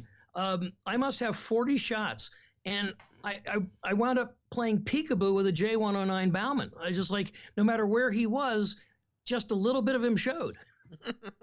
Nice shot. Yeah. Nice shot. Steve Adkins will like this. It takes a team to sail a lady. In this case, it's a lady. The lady's name is Lady, and it's a Shields. Yeah, another Shields sloop. Look at that. Great boat. Great fun. Bitter end. And another FOSI, Don Riley, is doing such great work with the Oak Cliff Sailing Program. This is their Far 40 Blue. And I just like the fact that she's in blue, spinnaker's in blue, reflections in blue, whole bottom paint's in blue, Bitter End Yacht Club blue. Yeah. But they're doing such a wonderful job. And whether it's the Newport Bermuda race, match racing, just moths, classics, that's a neat program. And a couple of our FOSI spent a lot of time there, Peter Taylor in New York, among others. And in fact, Dawn had Courageous. She chartered, maybe they had Courageous in the New York annual regatta last weekend. They were third out of four, but still with a bunch of Oak Cliff people on the boat. And the skipper, what's that? 11th. 11th hour. Yeah. Yeah, 11th hour racing. Charlie Enright. Yeah. Mm-hmm. Charlie's great. Yeah, Jonathan Frank is saying about these programs. He says we have the same results with our kids in Sea Scouts. It's such a. I mean, it's true, Junior. It's true of sailing in general. We talk about this all the time on this show about how cool it is that kids gain some self-confidence, learn to respect nature, learn to respect their teammates, and have to, because you can get hurt if you don't. Absolutely. But it's that self-confidence thing. It's hey, I can figure this out. I can learn this. I've learned something that maybe the rest of my kids in junior high school or high school don't know anything about. I can get the boat off the dock. I can get the boat back in one piece. Mm-hmm. Especially if you're lost sight of land, and then you say, okay. Now well, exactly. I mean, I was just happy when I was growing up to get my boat off the dock, go to the other end of the lake and back. It wasn't a big sail. I wasn't going to get in trouble anywhere because if a little wind came, we get blown against the shore and maybe we'd wreck somebody's cottage owner's dock, but it wasn't a big problem. Yeah. Or their refrigerator for beer. Well, we didn't drink. I was a serious jock, serious athlete. James Bland, we call him Boomer because he was a submariner. I was the only racing sailboat sailor on my submarine, and the second CO I served under, commanding officer, made me the maneuvering watch, conning the sub for 3 years. My job to lose, officer of the day, the maneuvering watch officer of the day. So because he was a sailor and knew what the hell he was doing. Great sport that we've got here. Speaking of great sport, look, I haven't seen, I told you this in the tech check, I love this picture because I haven't seen bronze, or brass, I guess they're bronze, jib hanks since I was a kid. I mean, nobody had these even from kind of 50, 40 years ago, and they still got them on, what's this, a JY15? JY15. Fantastic. You have a JY15 or did? I did. My knees did not like it. Getting from one side to the other made my knees cranky. I understand that. Wind check again. Who dat? Who dat? Who is that? Who dat? Is that Allie? It might be Allie. Oh my goodness. I tell Frostbiting? you, if Allie's on the boat, point your camera at her. Look what happens. Exactly. We need everybody in the sport, not everybody in the sport, but more people in the sport to celebrate it, to be jubilant, to show some joy. And Allie, you're right, she always does. And there are plenty of others who do as well. This is a big class, and in one of the biggest one design, if not the biggest one design offshore classes, at least in this country now. There's a bunch of them here in San Francisco Bay, bunch down in San Diego, a few scattered up and down the West Coast, and you've got a lot in the Northeast. Yeah, Storm Trisol's Block Island Race Week. This is the largest fleet they've got. J105s. Another quote-unquote moneymaker for the regatta, because you get critical mass. You get people there. Who wants to sponsor a regatta that has 3 of this, 2 of that? This is what drives interest in the sport. And they have great spinnakers. And you know, it's also the big boat series is not here in San Francisco Bay is not so much a big boat series anymore. We call it sometimes, making fun of it because there's so many J boats. We call it a J Fest, and this is the largest class year in and year out is the J105 here in the big boat series. And a great training platform for people to get up to speed to move into other boats. I mean, you could stay with the J105s and have great racing, but it's a wonderful. Playpen's not the right word, but It'll do. It'll do. No, you're right, and there's some Good other work. good comments here. Go ahead. You can put a newbie on that and get them up to speed pretty quickly. Exactly right. Clark Chapin is saying last year's port here in the MAC too. I'm not sure what that was in reference to. Clark, give us a little clarification. Steve Gruber says that both the Oak Cliff Far 40s finished the Annapolis Newport race. Speaking of stuff that's a big deal on the East Coast, the Annapolis Newport race, only 20 boats ventured outside of the Chesapeake, and they had a huge attrition rate, right? Yeah, it was brutal. But the people that chose to not do it made the right call, and that's what the skipper's supposed to do. Yeah, exactly right. You have to know your crew, you got to know your boat, you got to know all of those limitations, and that's smart. Yeah, Gordon Smith saying Dawn's presentation. We had Dawn, of course, she's been on any number of times on various topics. She gave a terrific presentation here a couple of years ago. Get Dawn back on here. Kids, Ed Worley saying kids learn to work with others in the crew, and it builds their self-confidence and, may I add, self-esteem. Stingray saying, while I greatly appreciate the preppy crowd we see so much having such classy times, I think I need to reconnect more of the he's up in Seattle. He went to UW, University of Washington, more of the Seattle grunge crowd. Yeah, it was a pretty preppy crowd up there too, Stingray. Come on. The Marine Talk. We have the Bronze Hanks on the J24 still. They slide down the head, stay really fast. Bill Wingrove is saying. Emmett saying he's officer of the day. Now, clubs have officers of the day, the person who's the volunteer member who's there in lieu of a general manager, sometimes in addition to the general manager. They do at Long Beach Yacht Club, for example, down in SoCal. I hope the Moths have finished racing by the time I need to start club racing. The J105 is a good boat to have with kids on board, Baton Rouge, Baton Kennan, saying it is true. The J105 is the boat of choice for the Dorade Junior Big Boat race that they do here. They do an Around the Buoys set of races, and then they do a Black Rock overnight distance race with the kids on these boats. And the J105, some of the Figaro 2s, the ratings get wonky because of the way the boats are raced by the adults. But the J105s have proven to be a very good boat for junior big boat training and racing. Yeah, Clark Chapin has clarified his comment. He's saying that Oak Cliff did well, not only in the Annapolis Newport, but they also did well in the Port Huron to Mac, which would have been last year, Port Huron Mac. Okay, let's get to another photo. Gosh, you're getting a lot of comments and a lot of interesting aspects of each of these photos. Yes. You asked me an early question, what class do you like to shoot? Well, this is why I like to shoot different classes and whatever the next one is coming. that's the challenge, and that's what you're seeing throughout these pictures. All different kinds of boats, all different kinds of scenarios. Including this. Nice. This is thanks to the Canadian smoke. So that's recent. That's in the last week. That's 2 weeks, yeah. As is this one. Yes, these were both the British Columbia side of Canada. That'd be the western side for those geographically challenged. I did not get out last Tuesday when we had the heavy smoke that was coming down out of Quebec. It was obliterative. Everything was just gray haze. It might as well have been raining, and the Rosenfelds weren't out there, so I wasn't. Well, as you know, we are familiar with that scenario here sometimes in the Bay Area and in California, north and south. Another neat photo here of the Naval Academy. I just love the fact that you had one of the Navy 44s with the name Fearless and a father and daughter out on one of her early Opti sails. She's learning to be fearless. Just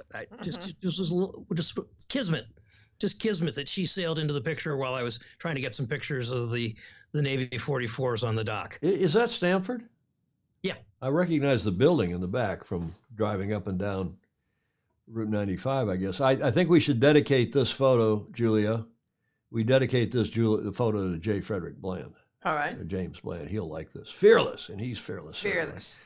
Certainly. Nice photo. Another wind check cover. The big argument at wind check.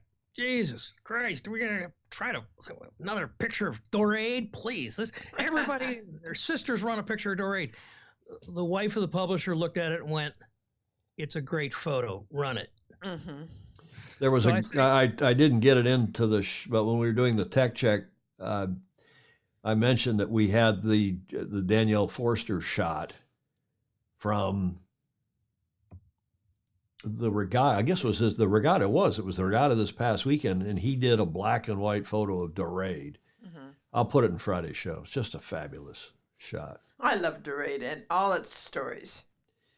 It's a storied boat and wonderfully photographed. For some reason, I got a shot that nobody else has had, and they felt it was worthy. So that makes me happy. Oh, it should. If you're just joining us, we have Rick Bannerot, long time friend, 40 years almost friend from Connecticut. He grew up in New Orleans. He's a writer and author and photographer extraordinaire, esteemed photographer, and just a good guy, good boatie, and he supports the sport. He does a lot of things for a lot of clubs and magazines, particularly in the Northeast, the East Coast, where he's been living for some time. Rick, delighted to have you on. Longtime member of Stamford Yacht Club as well. My pleasure. Here's a question. What burgee was Dorade flying in that photo? And I don't see a burgee. I don't either. But we know that they are members of both New York and St. Francis and perhaps other clubs. Yes. And Storm Trysail. Storm Trysail and probably CCA and probably... And this was a Storm Trysail Block Island overnight, so... Oh, it was? Mm-hmm. Fantastic boat. Amazing. Yes. Where that boat has been. This may be my favorite shot of all of yours, and they're lovely, but this one is fantastic. When you don't have wind, you have to create art. And I'm going to get to shoot a lot more of these. This is Harrishoff Wiano Sr., and that's going to be part of my Edgartown 100th regatta in 100 years. I guess wars don't come out to Nantucket and Martha's Vineyard, and they can just do their own regattas anyway. Yep, James Bland is inviting you to shoot fins and OK dinghies. He's the U.S. Secretary for at least one, if not two, of those classes, and a really good sailor himself. And he goes to the gym even at his advanced age. He's 60-something and fit as a fiddle. Graham Sweeney up in Yell, Scotland is asking, Rick, what is the picture that has always evaded your camera, no matter how hard you tried? Good question. I'll pause. I'll think on that, and we wrap this up, and I'll come back with an answer for that. I'd like to think on that one. Jonathan Frank saying, replying to John Emmett, we have 3 of our former Sea Scout ships, 45 in the sailing program at the Naval Academy, a couple of proud skippers down here. So The Naval Academy in New York does a really nice job with the Naval Academy supporting that program, as do other clubs and classes. Wind check. Well, they certainly blew a lot of Vang blocks out during the Viper North Americans last year, 2 years ago. Epic conditions.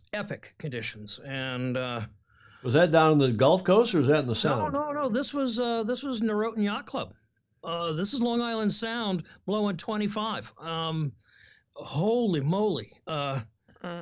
Is that 25 out of the east? Is that the Connecticut shore? So it's out of the east. They're going west. Yeah, and the fetch was cruel. Long Island is pretty famous for a square chop, not unlike, say, Mentor Harbor. These were big squares. These boats were jumping off waves. In fact, I sailed and won the Flying Scot North Americans at Riverside Yacht Club at the very western end of the Sound in 60, I can't remember, it turned 60, late 60s, early 70s. And we had 2 days of easterly. And I loved it. I loved anytime and I had a fairly young crew with me, a couple of father-son crew. And so when it blew hard, we had square waves like you'd never seen in the western end of Long Island Sound because it blew hard out of the east. And the fetch is that's a long way. It comes all the way from Rhode Island, one beyond. Let's say it got. I was both race committee and photographer, or lending a hand to the race committee. It got sporty, shall we say? Sporty indeed. How about this? This is a sporty shot.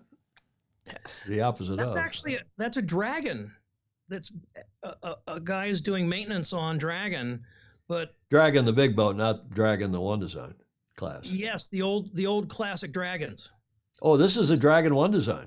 Yes, this sits across from Oak Cliff. The former Olympic class. Yep, I love it. Nice. Yeah. And how about this? Gemini 2, a beautiful swan, very competitive. I just liked the moment with the seeing through the spinnaker, the safety harness, the toes hooked around the guy wires. It just it was a cool moment 3 weeks ago. Burr. It's called frostbiting for a reason. Very seldom do we get these ice rings on the channel markers. They're real. It takes a special kind of weather condition to create those ice rings. Oh, so that's not common. I thought you saw that a lot of the time. No. It's the channel marker has to go up and down a certain way. The wind has to be blowing. It has to be cold enough.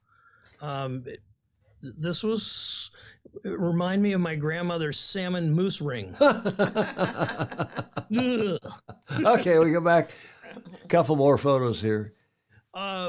Again, epic conditions right in Long Island Sound. We had the Lighter Cup for the Junior Women's Single-Handed Championship. And hot dang, it was Stamford Yacht Club girl that wound up winning the thing against all this amazing talent from all across the country, and went on to be a varsity letterman down at St. Mary's and is moving into big boat racing. Catherine Shanahan, just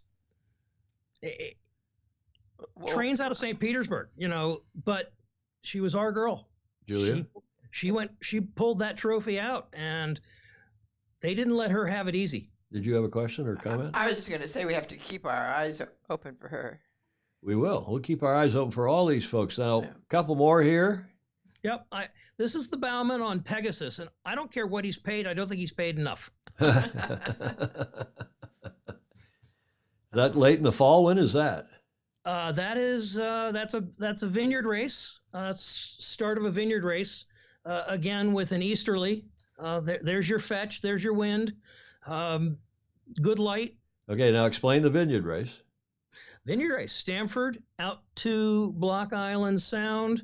The smaller boats, the cruising boats that are not blue water racers, do not have to have EPIRBs, do not have to have life rafts and the safety gear. The bigger, faster boats with spinnakers go all the way out.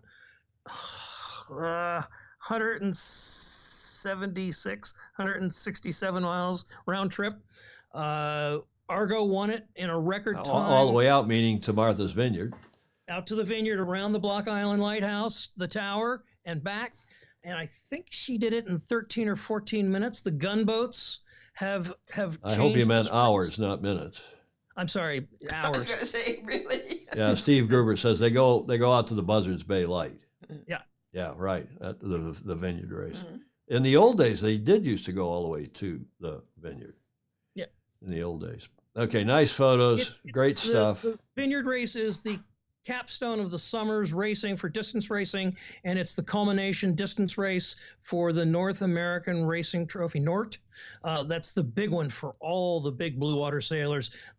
Annapolis, all the big distance races all roll to a conclusion with the Stamford Vineyard race. So sort of the way the Block Island race is the start, and the vineyard race is sort of the end. They add points up from the various big boat races, big long distance races. There is not the way to do it. It's sort of my Ask Dr. Crash for those that remember the back page of Sailing World. Was that a Dr. Crash? Oh no, I did not. I didn't submit it. I look for these things. They make me happy. Yes. Yep, Steve Atkins and somebody else here. Yeah, Steve Gruber. Yeah, it's Labor Day weekend is the vineyard race. Yes, I'm sorry, that is correct. It the is way end of summer, the Block Island race is Memorial Day weekend. 600 to 700 sailors celebrating on the Sunday after the race under a huge marquee tent. It is the official end of summer. Now, plenty more local races in the following 6 weeks, but the distance racing, that's the capstone. Now, can we dedicate this next photo to Ted Ryman? Sure. I think he'll like this one. Here, in fact, you could see it pop up here on my big monitor over here before we cut to it. There you go, Ted. Yeah. Allie D. Noss in all her glory, the one that I used at the top of the show. Yeah. We get Allie back on here and get an update. I don't know what she's up to. She's banking, lawyering, both. Yeah, sailing, mostly sailing. And she's bought a big stink pot. Has she? You said that at the top of the show. And I always think of this shot as Cirque de Nos. Lovely. And she is fit. She's smart and fit. She's a good sailor. And she does a lot of modeling, a lot of swimsuit modeling. She does. I did not know that. What's this shot? Again, another late in the afternoon sunset, hazy smoke. This is the Tuesday Breakwater Irregulars, big boat racing, spinnaker and non-spinnaker division. We had 16 or 18 boats out 2 weeks ago. It was just a terrific turnout. And Solaritas is a 40-year-old Sovereign 33, right in there with J1, right off the assembly line, production line, J109s, and boy, they get the perf rating right, and these people are able to average out very competitively. So it's hard to take bad pictures on Tuesday nights. I'm blessed. It's going to rain. I'm not going to make it tonight, but. Graham Sweeney has some comments on film coming from film cameras like me, with the newer digital cameras with a bias towards video capture. Have you noticed how the new stuff no longer has logical setting controls? I found they've overcomplicated digital SLRs, yeah. If this continues in direction, will you move to video content or move over to the photo art mark? Excellent question. I got into a discussion with Anna van der Wal, and Anna says that 85-90% of his work is video and drone. That's what the corporations want. That's what the sponsors want. They want it for social media. And I shoot 800, 1,200 pictures in a 2-day race with decent light, decent boating, good conditions. You shoot more. I can't hold the button down. I can't do it. I'm just not trained to do it. I miss those pictures. Somebody asked, what pictures do you miss? Well, sometimes I miss things, but I also see things in my head because I've been out there long enough. I see boats coming together and I think, they're going to cross. I need to be a little further to the right, a little further to the left. I need more light. I need less light. I'm going to backlight this one. So I'm constantly sort of running equations in my head, which is really scary for an American studies major. Speaking of equations, James Frederick Bland, Boomer Bland is saying, and this is in reply to the Graham Sweeney's question, he's saying, point the camera to the north sky for a good all-around f-stop, and then plus or minus a stop or two to get the sails white. What do you think of that advice? Not so much? No, it's just a different way to do it. Again, I go back to the darkroom. I try to get it right in the camera and not do it in post-production. Yeah. There's no question that the complexity of the cameras and adding in all the video equipment controls, it's hard to keep it simple, keep it happening in front of you and have it come together in a logical storyline. Of a storyline could be 4 shots of it's starting to happen, it's almost got it, maybe I didn't get it, go vertical, go horizontal, cover the different social media needs. But aren't they automatic settings even on the water? I mean, they're not perfect, but aren't the automatic settings on? I mean, even our video cameras in here now, in just the last year, have gotten an order of magnitude better. We still futz around with the light and the white balance and so on, but aren't the new cameras really pretty darn good if you just put them on auto white balance and auto exposure? And okay, they're not going to get the beauty shots that you get, but for most of us that are hackers, I take the number one thing I could suggest to people taking pictures of boats is get your horizon line close to straight. Yeah. Amateur shots almost never get a straight horizon. I spend an incredible amount of time, I'm out in a 20-foot boat and it's 3 to 5 foot swells and it's just me and I'm bouncing around in the boat. I come off looking like Rocky worked me over in the hanging meat line. But the first thing I do is go through and correct for the horizon line. But you can do that in post, right? That's what I'm saying. I see, yeah. It's get as much as you can get right at the time of the event to reduce the amount of futzing around and tomfoolery. No, Sorry, exactly. I said tomfoolery. That's okay. I appreciate tomfoolery. I do a lot of that. Yeah. Straight horizons, good compositions, Dave Frederick Bland is saying. It's practice. Again, once you've seen it, you see it. You see it starting to happen. You may have missed a shot in the past, but you're not going to miss it this time because you moved a little more up light or down light. Are you creating silhouettes and geographic compositions, geometrics, or are you trying to capture somebody in the bow, about to take a real dunking? Do you shoot raw or just JPEG? Always raw. Always raw. I can deal with the raw shortcomings in post, but I want as much data as I can get on that flash card.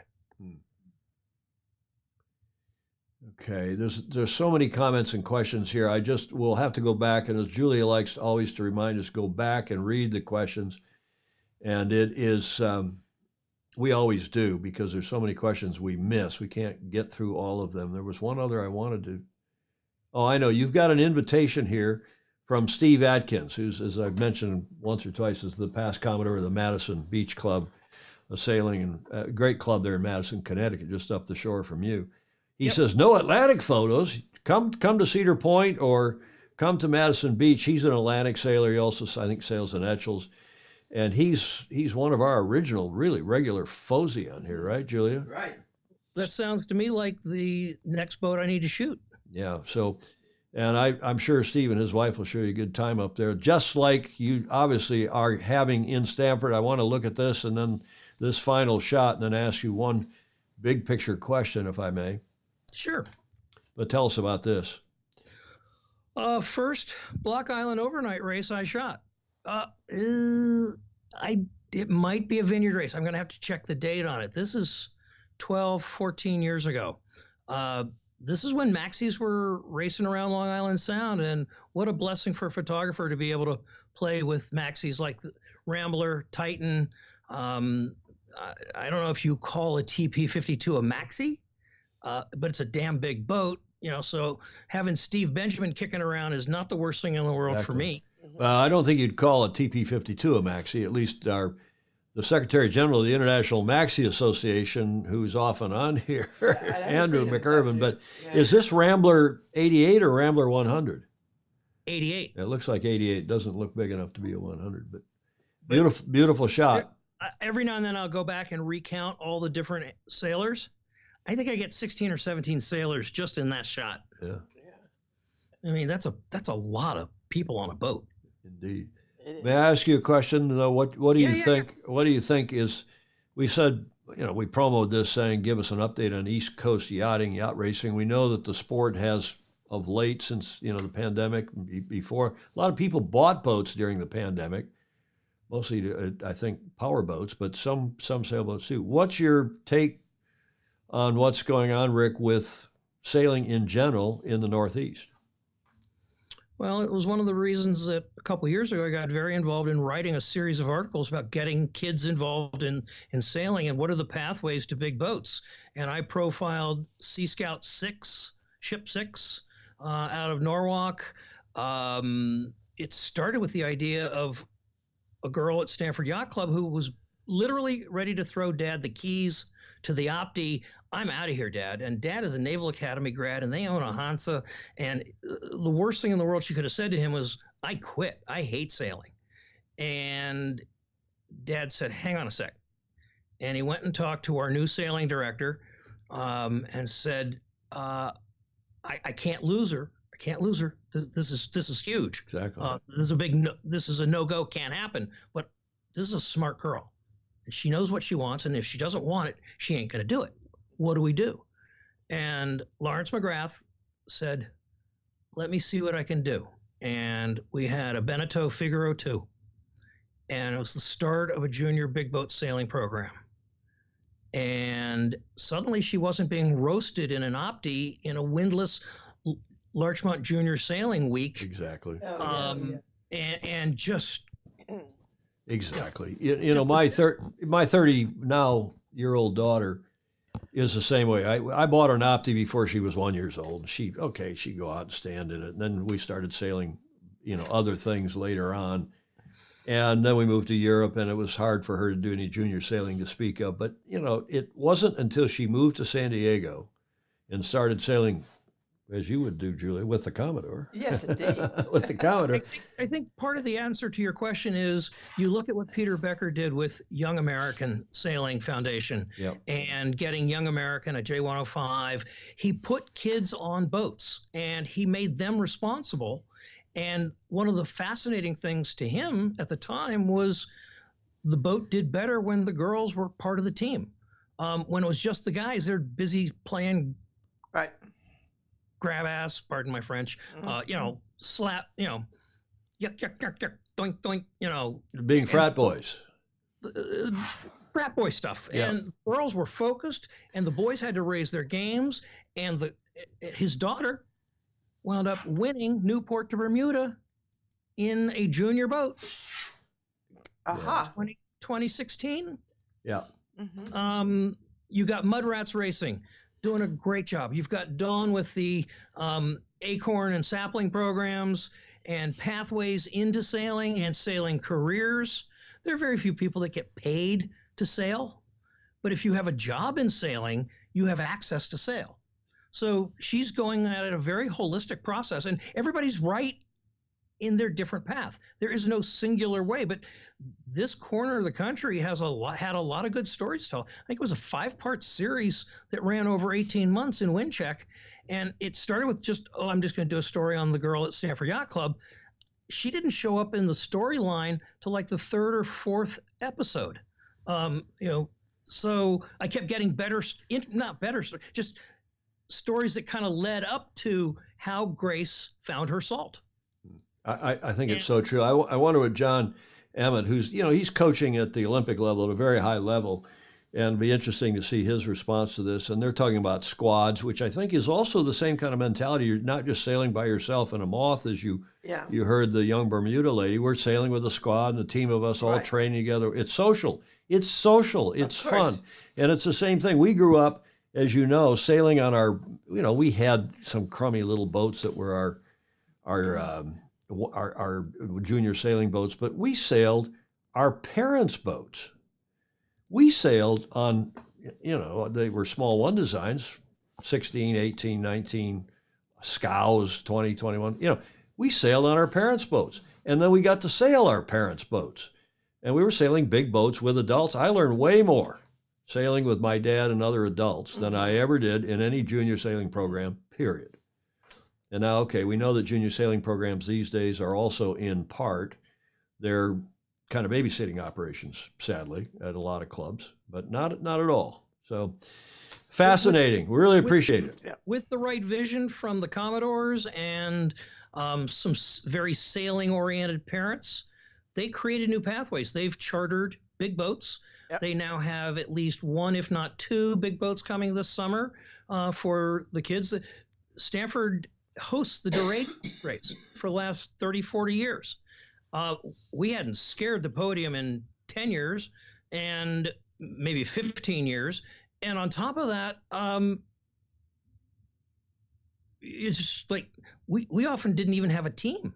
Yeah, exactly. In a regatta we're hosting. And this past year, they went out and not only won the Dorade Cup, but they also won the Block Island Overnight. So in 3 short years, with the right people in place, giving the kids the opportunity and the responsibility to make their own decisions, it's blossomed. But it starts with people like Peter Becker at Young American Foundation and Don Riley at Oak Cliff and, Sea Scouts. Any pathway in is a good pathway, and we're lucky that we've got water, we've got boats. Yeah, exactly. This is what Steve Gruber is saying, replying to Gordon Smith. It's not the boat that matters. It can be any boat. I think it is the single-minded focus on racing that kills it for some kids. How about using your boat to go visit an island or another port and have lunch sometimes? That's what I grew up doing. Exactly right, Steve. Absolutely. Yeah, I agree. I think we all agree with that, right? You're shaking your head, but you're agreeing, right? Different kids, different paths. Yeah. There are kids that will have a lovely lifetime in sailing and just don't give a fig about competitive sailing. You put 4 other kids in 4 boats and you immediately have a race. Yeah. Different strokes, different folks. Yeah. Every pathway that puts kids in boats in a safe and educational process where they gain that decision making. They gain the self-confidence. They learn from their mistakes. They have to own their mistake. You go from first to last because you missed a shift. Well, when you get back to the finish line, your coach goes, okay, how did that happen? And the kid has to go, are you going to do that again? He goes, I'll try not to. I didn't like it much. He goes, okay, don't do it again. But it was the kid who figured it out. Final question. What is your favorite photo, video editor? Resolve, Adobe Premiere?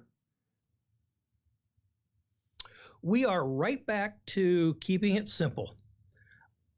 I'm still using a 12-year-old Mac desktop, and it still has iPhoto software. I can't upgrade the operating system because they don't support that software. But I can open a shadow. I can add or take out a little saturation, ease off the contrast, straighten the horizon. That's really what I'm trying to do, is keep it simple.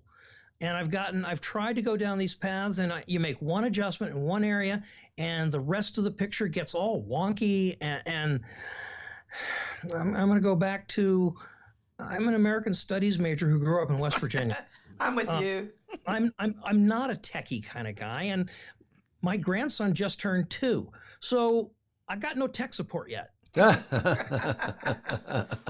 You know what one of the best simple, easy, I tell this to everybody on here, simplest way to edit photos is in PowerPoint or in Keynote if you're on a Mac. I mean, they both work interchangeably. Now, you go into Keynote, like all your photos, and this is a compliment to you because you sent me PowerPoint slides. They went into the keynote for today's, so these slides we've been looking at. And your color balance, your exposure, I wouldn't even think about moving your horizons. But when I pushed enhance or whatever the button is in Keynote to enhance the photo, your photos barely changed. I'm serious. And when I do most, same with Daniel Forster, same with most other seriously good photogs like you. But everybody else, you push the enhance button, yeah, and the photo leaps off the page. It's much better. Everything is better by just pushing one button.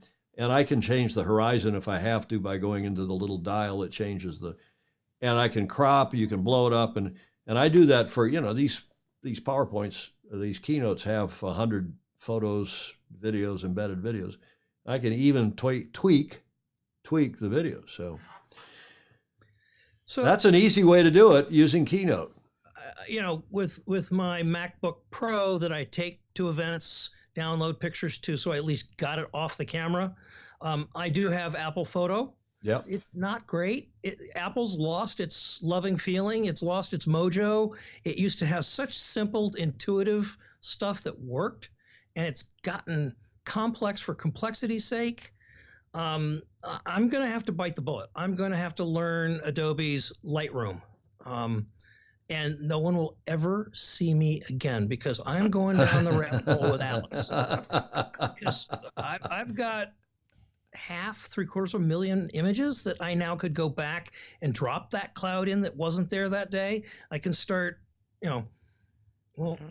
that's not a very pretty boat. Well, what about AI? We don't have to take photos anymore. You can just tell the AI, I'd like a nice picture with clouds of an Atlantic to keep Steve Atkins happy. I know a great donut shop in Madison, so he had me in Madison. That's good. Hey, thank you very much, Rick Bannerot. You've been with us and patiently for the first 20 minutes of the show when we were doing the A block, and now you've been with us for an hour and a half. Really, really appreciate it. I thought I was going to be a 5-minute event. So you did not. You delighted to have provided some content, and I look forward to some live remotes, some content from the upcoming races. It's going to be a busy summer. It's going to be a great summer. Much appreciated. It's great. Huh, Julia? Yeah, great to have you These here. these photo shows are very popular. The two we've done with Danielle and the one or two others. Even when Peter Stevenson took us across Sydney Harbor and took videos on his iPhone, that was pretty popular with a lot of folks. Okay, thank you, Rick. Thank you very much indeed. My pleasure. We'll see you. Talk soon. A lot of people saying, you go look at the comment. Alistair Murray, thanks, Rick. Great meeting you. And you and Alistair have been talking online about one of our favorite topics, and we'll get back to that topic at some point, probably sooner than later. There's Rick's last photo from his litany, and we'll do this again sometime. Thank you again. It's an honor to be a FOSI. Thank you. A fuzzy FOSI. A fuzzy FOSI. Well, at least for another few days. Okay. That gets us to a corrector crutonic segment. I hope that Rick can hang around for a sec because I've actually dedicated this segment to both Rick, but also to all of you Brits or former Brits, Gordon and Ted and others that are living elsewhere. And I have a corrector crutonic apropos of nothing except one of you sent this to me. And it's hilarious, and I just thought you all would enjoy a little bit of a break. You know what that is, Julia? A biscuit. So these are British schoolboys being asked what that is, and of course they all think it's a scone. Have a look. What is this? What do you think it is? A scone. They're not scones. They look exactly like scones. They are. It's an American biscuit. Biscuit. Nailed it. They're little biscuits. It's so weird. What do you guys think of when you think of a biscuit? Crunchy. English biscuits are quite like thin. Something like that. Yeah. So what are you holding right now? A biscuit. That is a scone. It's a biscuit. Whoa. It's so soft. Looks fluffy. Just like bread. You've halved it like a scone. I don't know how this can be a biscuit.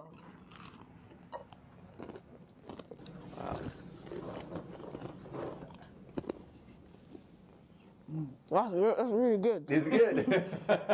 Americans are lucky.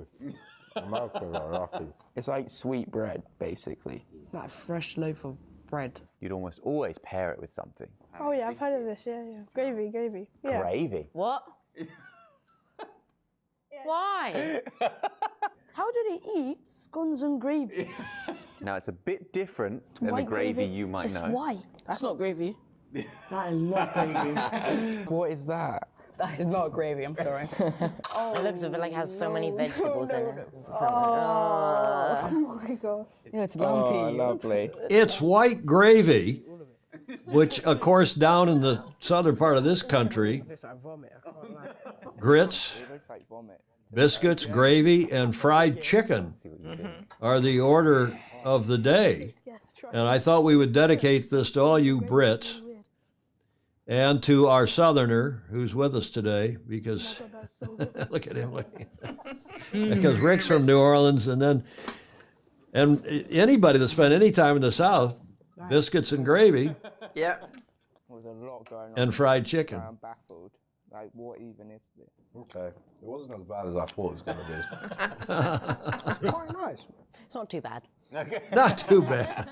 It looks and Worse than it smells is. rank, but It it looks actually worse doesn't than taste it too is. It bad. looks worse than it is. Yeah. Okay. Although that's a very Jeff Ogle saying, yeah, biscuits and gravy, white gravy, not brown gravy, a way of life, delicious, especially when you get the fried chicken. There's the fried chicken. I love my chicken.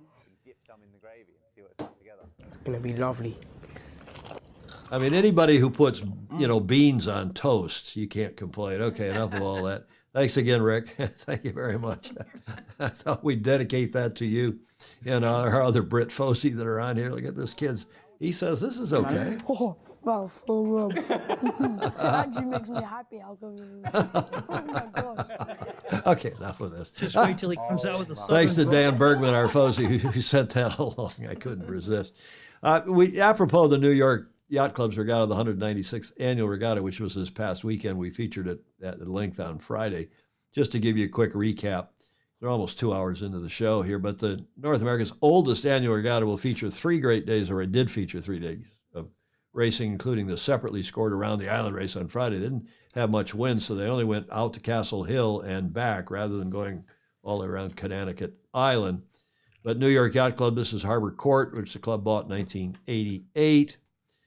And it now hosts the regattas, which have been going on since July 17th, 1845, when they were run on the Hudson River. 9 yachts started in that very first race, 40-mile race, and on and on and on. But this is a fabulous event, fabulous club, we all know. And the 12s, the modern 12s, there were 4 of them, and Enterprise, which was one always considered to be a really terrific boat, never got to the match. It was a good trial horse. Peter Askew, he and his brother have done very well in offshore racing over the years, chartered Enterprise and won with a really good crew, mostly a family crew, some pros. Dawn, and we've talked about Dawn any number of times with her team from Oak Cliff. Sailing Courageous finished 3rd. Dawn was steering most of the time. Our friends from Balboa Yacht Club had a tough weekend. Andy Rose there in the middle, our longtime friend, Gov Cup guru, with some of the guys and gals that sail with him and us on It's Okay. Ended up 4th out of 4. But they had a couple problems that we'll have Andy tell you about when he gets here on the show, because we start up here, hopefully next week, we start doing the Road to the Governor's Cup, Julia. Good. Yeah, that's right. When we are going to interview each of the kids, the 12 kids, skippers that have been selected for the Gov Cup, and we'll do that with Andy, of course, and we'll have him update everybody on how that regatta turned out. But one other interesting thing, especially for you Kiwis on here, those of you down under, a New Zealand team led by Howard Spencer last year surprised more than a few people by flying with his crew halfway around the world from New Zealand, stepping onto an IC-37 for the first time and winning his class debut in the Round the Island race. That's the Friday race of the annual regatta that traditionally kicks off the New York Yacht Club Regatta. A respectable 7th of 20 last year in the 2-day weekend series that followed proved that the initial victory wasn't a fluke. This year, Spencer and his Menace team from New Zealand doubled up on first place trophies, winning Friday's shortened Round the Island race and then taking the weekend series as well. Wow. from New Zealand come up and race the IC37. So good sailors, these Kiwis. We've always known that. Yeah. This is a quote from Mr. Spencer. It's a long way from the other side of the world. In the IC37 class, you have a better than fair chance of winning. The boats are pretty even, which is what you want in a one design class. Being able to roll in here, meaning to Newport, pick up a boat, put some new sails on it, and be competitive is fantastic. So bravo Zulu to that Kiwi team, to Mr. Howard Spencer, Mr. Spencer. And this is what brings all of us to the sport, especially to places like Newport, Rhode Island, and to Sydney, and to Cowes, the Isle of Wight, and the other great sailing places, San Francisco Bay, in the world, San Diego, Newport Beach. This is the scene Saturday night at Harbor Court, down on the lawn, down the hill, looking out to the north. You can see the bridge in the very back. And what a fabulous scene at New York Yacht Club's Harbor Court during their 169th annual regatta. Okay, we've got some more reportage to do here as we have now the finish. We've been following this fairly closely, but Charlie Enright, as you know, Julia, won again. He's won 3 in a row. His Great. 11th Hour Racing team have won 3 in a row. Here's the finish going into into Den Haag, The Hague, a couple days ago.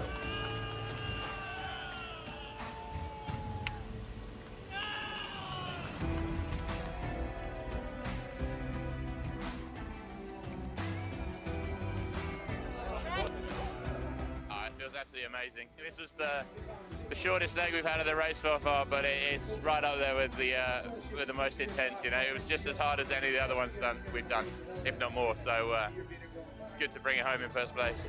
I was pretty lucky to come with this guy of 11 hours. They did 3 wins in a row, so it's fantastic for them, and I try to help them. But they know very well the boat, and during the maneuver they are too fast. So my role was to push the boat and to tune the boat. It was very nice to sail with them. It was full on. Every time we kind of built a lead, we never really got comfortable, but yeah, sometimes it would be nice if we could have stayed a bit further away. But yeah, Holcim did a great job catching us up, and Charlie fancies himself in a knife fight, and today he definitely got it.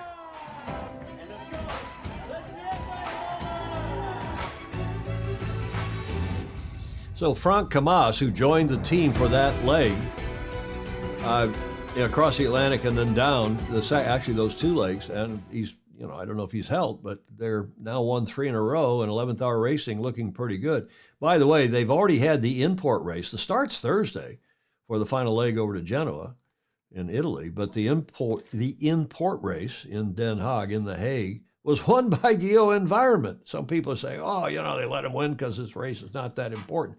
I don't think so. I think they had a good start and sailed well. Mm-hmm. Hope so. 11th Hour was second, so this is just as a tie break now. You accumulate the points from the import races, and if there's a tie, which there could well be, then the results of the import racing will break the tie, and it could be decisive here because, as you'll see in a moment, the teams are really close. Really close. 11th Hour Racing 2 points ahead of Team Holcim PRB, 33-31.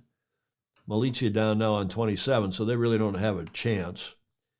Being 3-4 points behind, they do have a mathematical chance, but not likely. It's really comes down to 11th Hour Racing and whether they can keep Team Holcim PRB back behind them and not put 2 boats between themselves. And that is Team Holcim PRB put a couple boats between themselves and 11th Hour Racing in the final leg around to Gibraltar and to Genoa in Italia.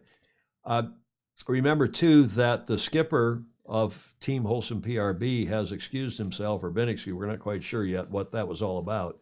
But Kevin Escoffier, is no longer racing with that team as a result of the incident in Newport, Rhode Island that we reported on last Friday, well, and before that. So we shall see how that goes. Tomorrow is the import race for the VO65s. We're really not covering that much, but this is what we're looking at, is the finals of the IMOCA when they get to Genoa. And it's looking like 11th Hour Racing is in pretty good shape. Now, Clark Chapin, our Super FOSI from Michigan, kindly put together he took a look at the sailing instructions, and no one else has this. This is exclusive to Sailing Illustrated, thanks to Clark Chapin. These are the turning marks. The turning marks, and there's a rumline course on there, if you can see, starting in the Hague, and you got to leave some to starboard, some to port. These are exclusion zones. This is a wind farm. Obviously, you can't go through the wind farm.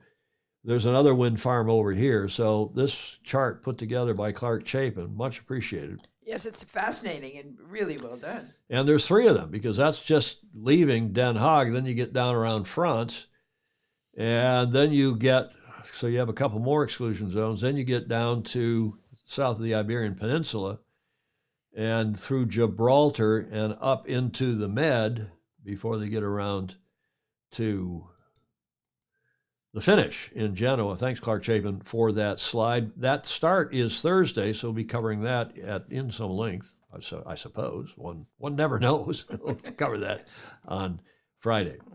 This day in history, Julia, we got to cover some of our regular topics yet. You know what happened this day in history? Oh, no. This is a good one. I really like this one. In 1373, now, I can hear Clark Chapin Googling away, and Joe Holtzman and some of the other nerds on here are checking it out. 1373. Here's your first clue. I didn't show it to Rick or to Julia in the tech check. So they wouldn't see if anybody gets this and when they get it. Excuse me. Talk about sniffles. Okay, that is a painting from the 15th century of a dinner, supposedly, that took place a couple of years after this 1373. Well, it was an extraordinary thing that we're going to tell you about. Dinner commemorating a treaty between who? So we're giving you another clue. In 1373. Geez, people, biscuits and gravy, sausage and gravy. I'm bland to say. A scone is look at all these comments. I didn't see these. Could it be the Portuguese? Portuguese and? Carry on, Julie. English, maybe. Yes, it is the How'd you know that? I was looking at the costumes. You were. Well done. Well, and besides of that time, they were both trying to rule the world through navigation. That's correct. Food looks burnt. Fritz Miller is saying the food looks burnt. May well be. Oh, dear. The dinner, no one's got it. Not Norway, Denmark, and Sweden. Nope. I'm surprised. The tights were a big thing, Graham Sweeney says. Is that the first Hunter Biden? No, I don't think so. This is a treaty between those two countries. Julie, you're right. Everyone knows that's England and Portugal. And it was a deal because they were both seafaring nations. And it was the first treaty that anyone is aware of that it remains in effect today. Really? Really. I kid you not. The Anglo-Portuguese Treaty of 1373, according to Wikipedia and any number of other sources, was signed on the 13th of June, 1373, between King Edward III of England and King Ferdinand and Queen Eleanor of Portugal.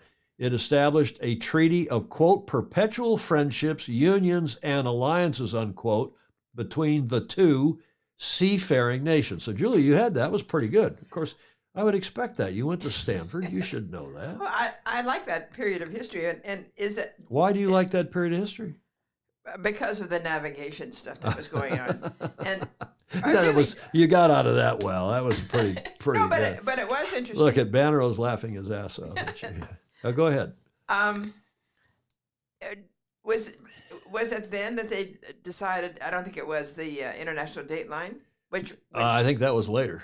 I think that was quite a bit later. That was 1800s, I think. But it established a treaty of these perpetual friendships, and it is the oldest continuous treaty in effect to this day. It was reinforced throughout history, including yada, yada, yada, yada.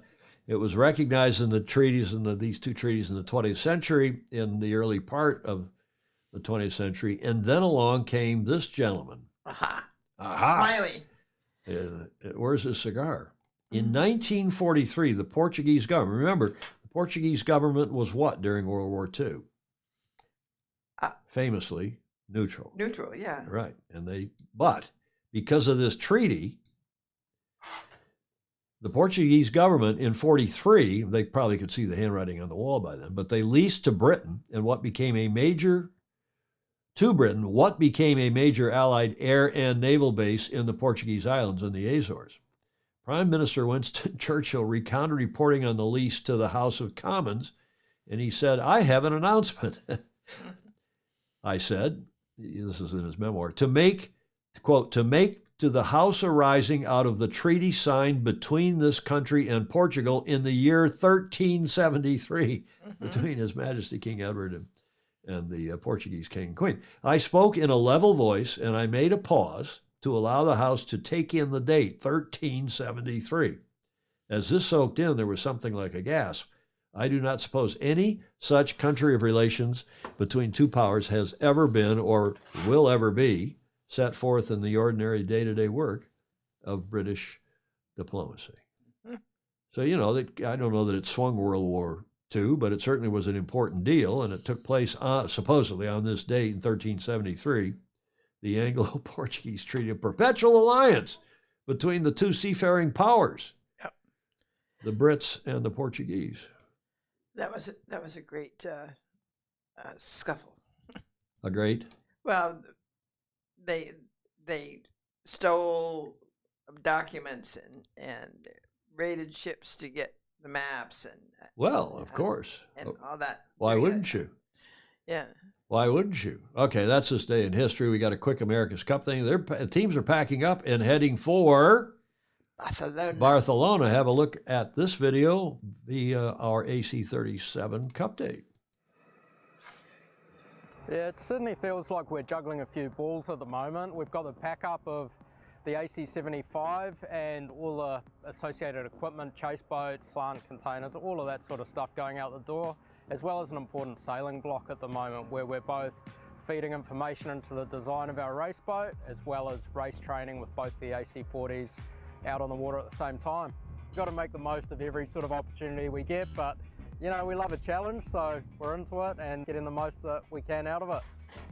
Pack up's going all right. We're just getting through the last bits now. Last two containers getting wrapped up and send them on the way to Barcelona. Adios.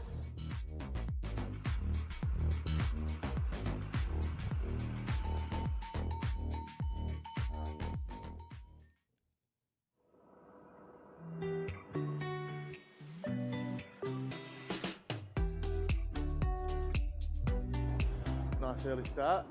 We're on the road with Te Rehutai. We're in the Port of Tauranga today. We're just in the initial process of loading the rig onto the yacht. The guys came through in the night from Auckland, and very shortly we'll start loading onto the boat.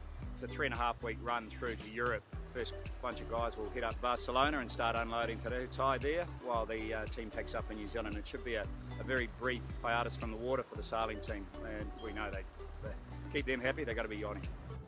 Just tying down the last couple bits and pieces and should be good to load. Yeah, ready to go.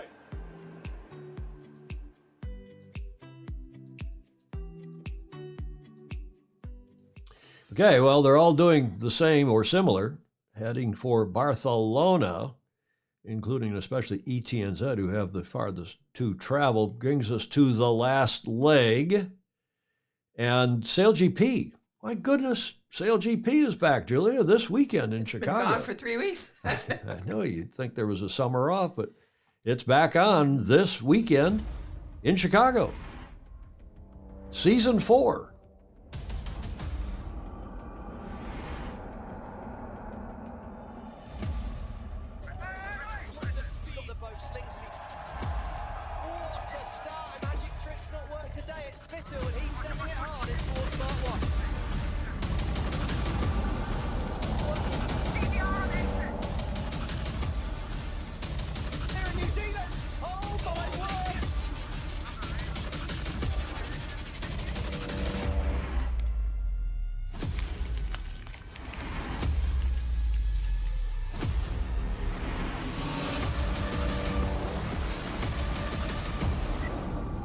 Absolutely driving the edge here.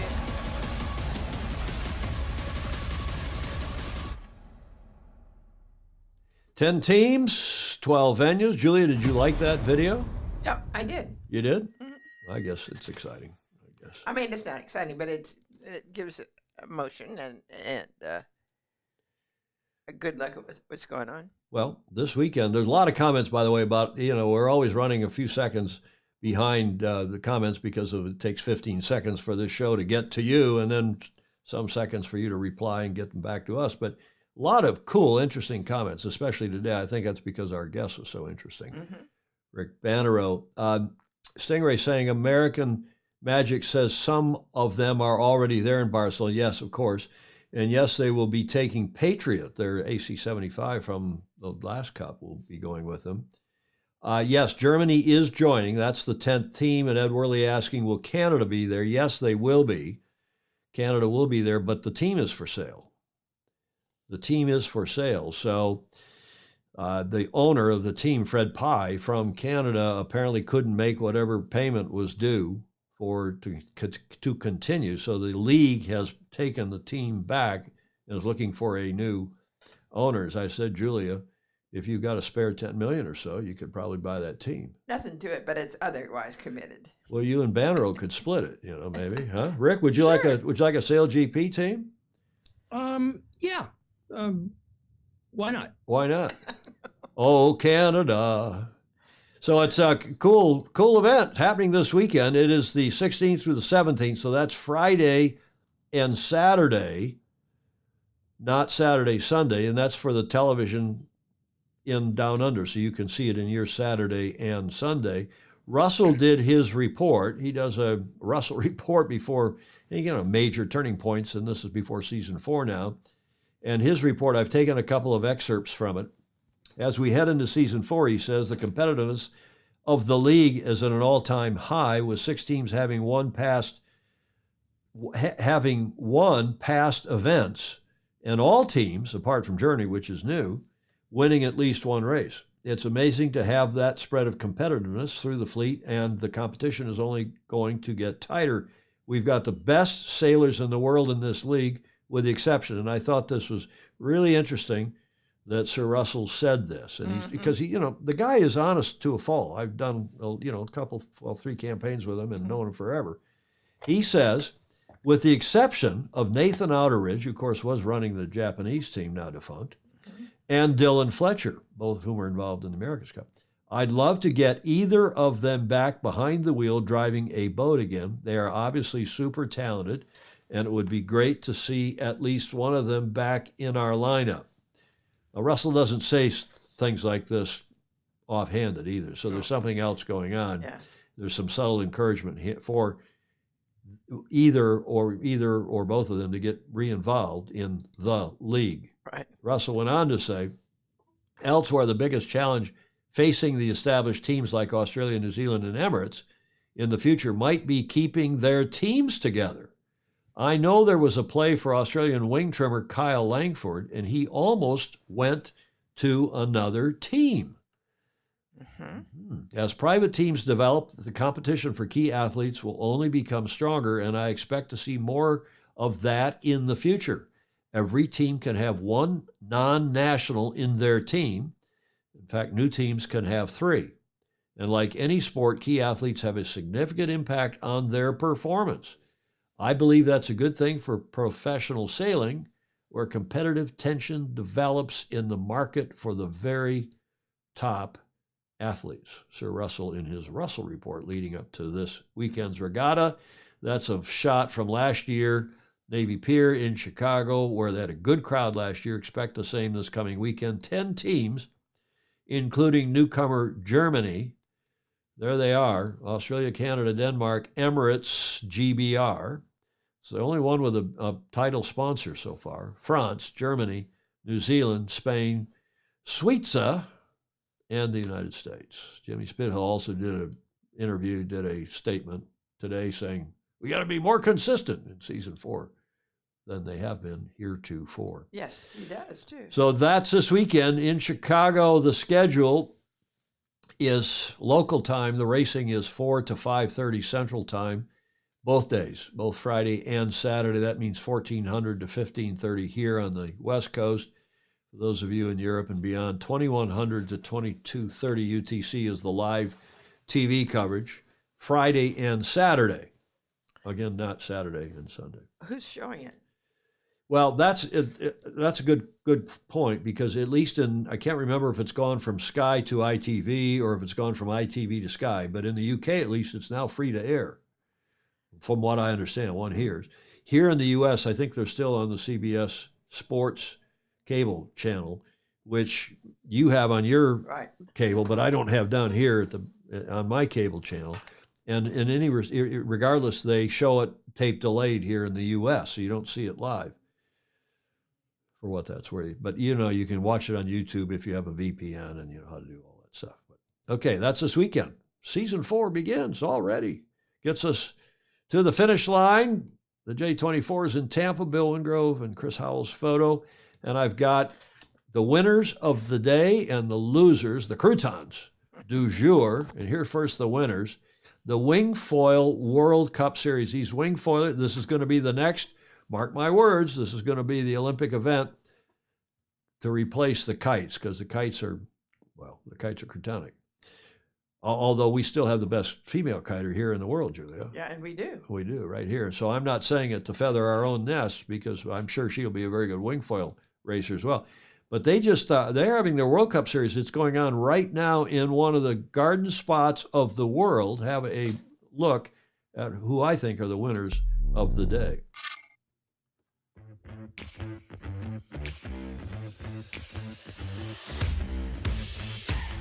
Two long-distance races made for an exhausting start to competition in the Wingfoil Racing World Cup Silver Plana. In any surroundings, the high-speed rabbit start is spectacular, but against the backdrop of the Swiss Alps, you couldn't ask for a more beautiful way to start a wingfoil race. No surprise to see reigning world champion Mathis Guillot move into the lead in the early stages. But the shifting breeze on Silver Plana was unkind to the Frenchman, as Italian Alessandro Tomasi caught a better angle on the upwind leg to overtake Guillot and win the first race by less than a second. Tomasi again found his way to the front in the next long distance race and celebrates the opening of his competition with a perfect score of 2 wins from 2. In the women's fleet, Spain's Montse Soler won the opening race, but the next heat went to 16-year-old Maddalena Spanu, the rapidly rising Italian rider. Recent winner of the last World Cup on Lake Garda, Spanu leads the women with Soler in second. So that's day 1 done, with 4 more days of competition to go on Silver Plana.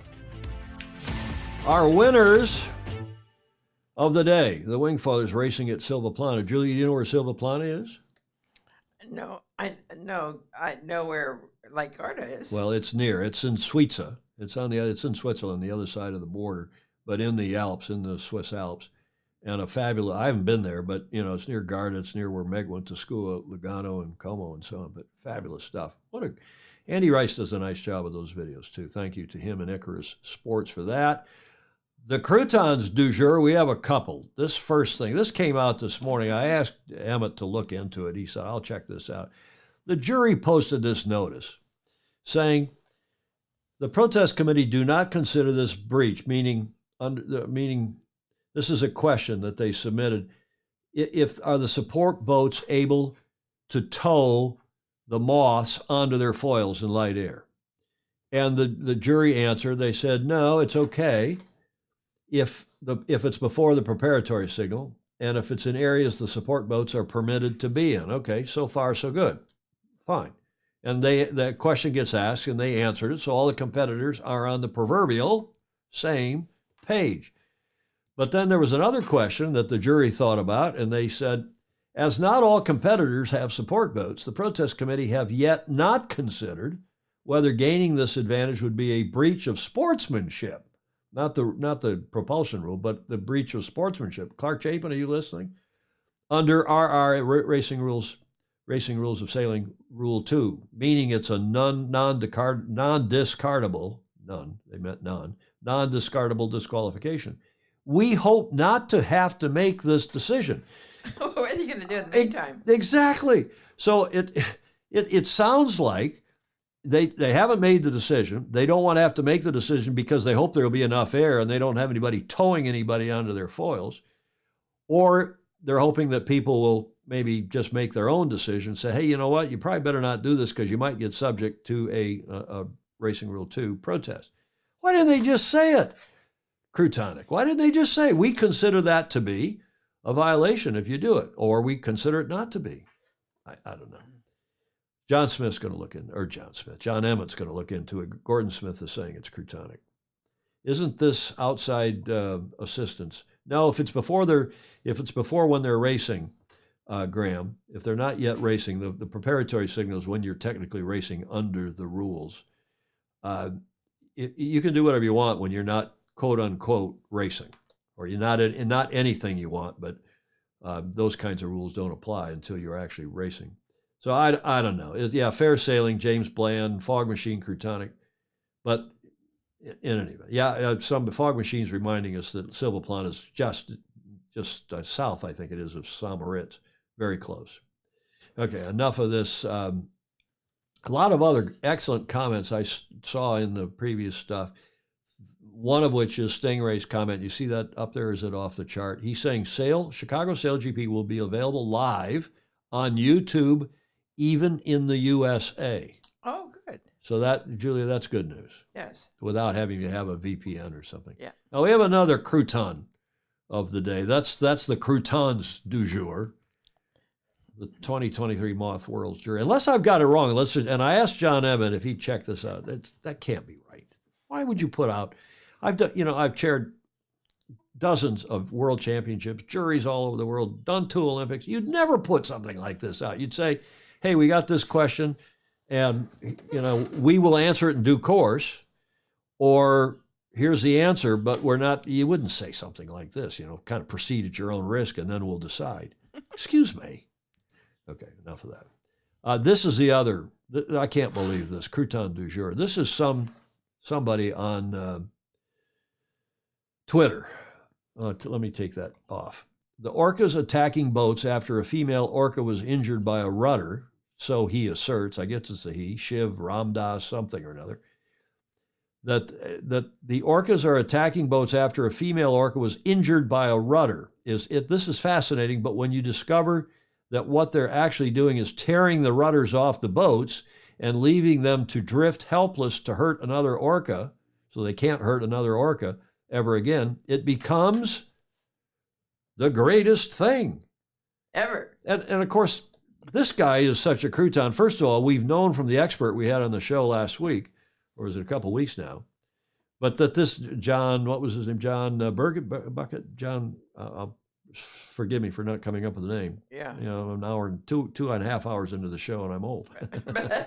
It's always a good excuse, right, Julia? Yeah, right. Huh? 2.5 hours into the show and look at he's smiling. He's still here. He's still here. But how can you say something like, first of all, it's not true.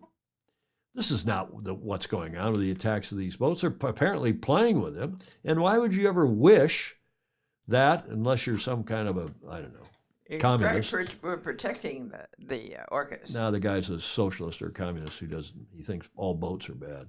It becomes the greatest thing that and by the way, he also is croutonic for calling them orcas, because we learned from our friend that the plural of orca is orca. The plural of fish is fish, not fishes in the deep blue sea like that song. So whatever your name is, he's a twit for sure. He tweeted, Shiv Ramdas something or another. Crouton du jour. Okay, that gets us to Whiskey Tango Foxtrot. Julia, get your finger ready because we have 5. 5? I think we have 5 today. Yes, we got 5 because Sweeney and Ryman were both very active today. Don't sit too close to the TV. You're going to ruin your eyes. 20 years later, you're slapping those Oculus and now the Apple ProVision. Is that what they're called? ProVision on. Okay, so that was funny. Thank you to Ted Ryman for sending that in. Now, Julia, this one's a little risque.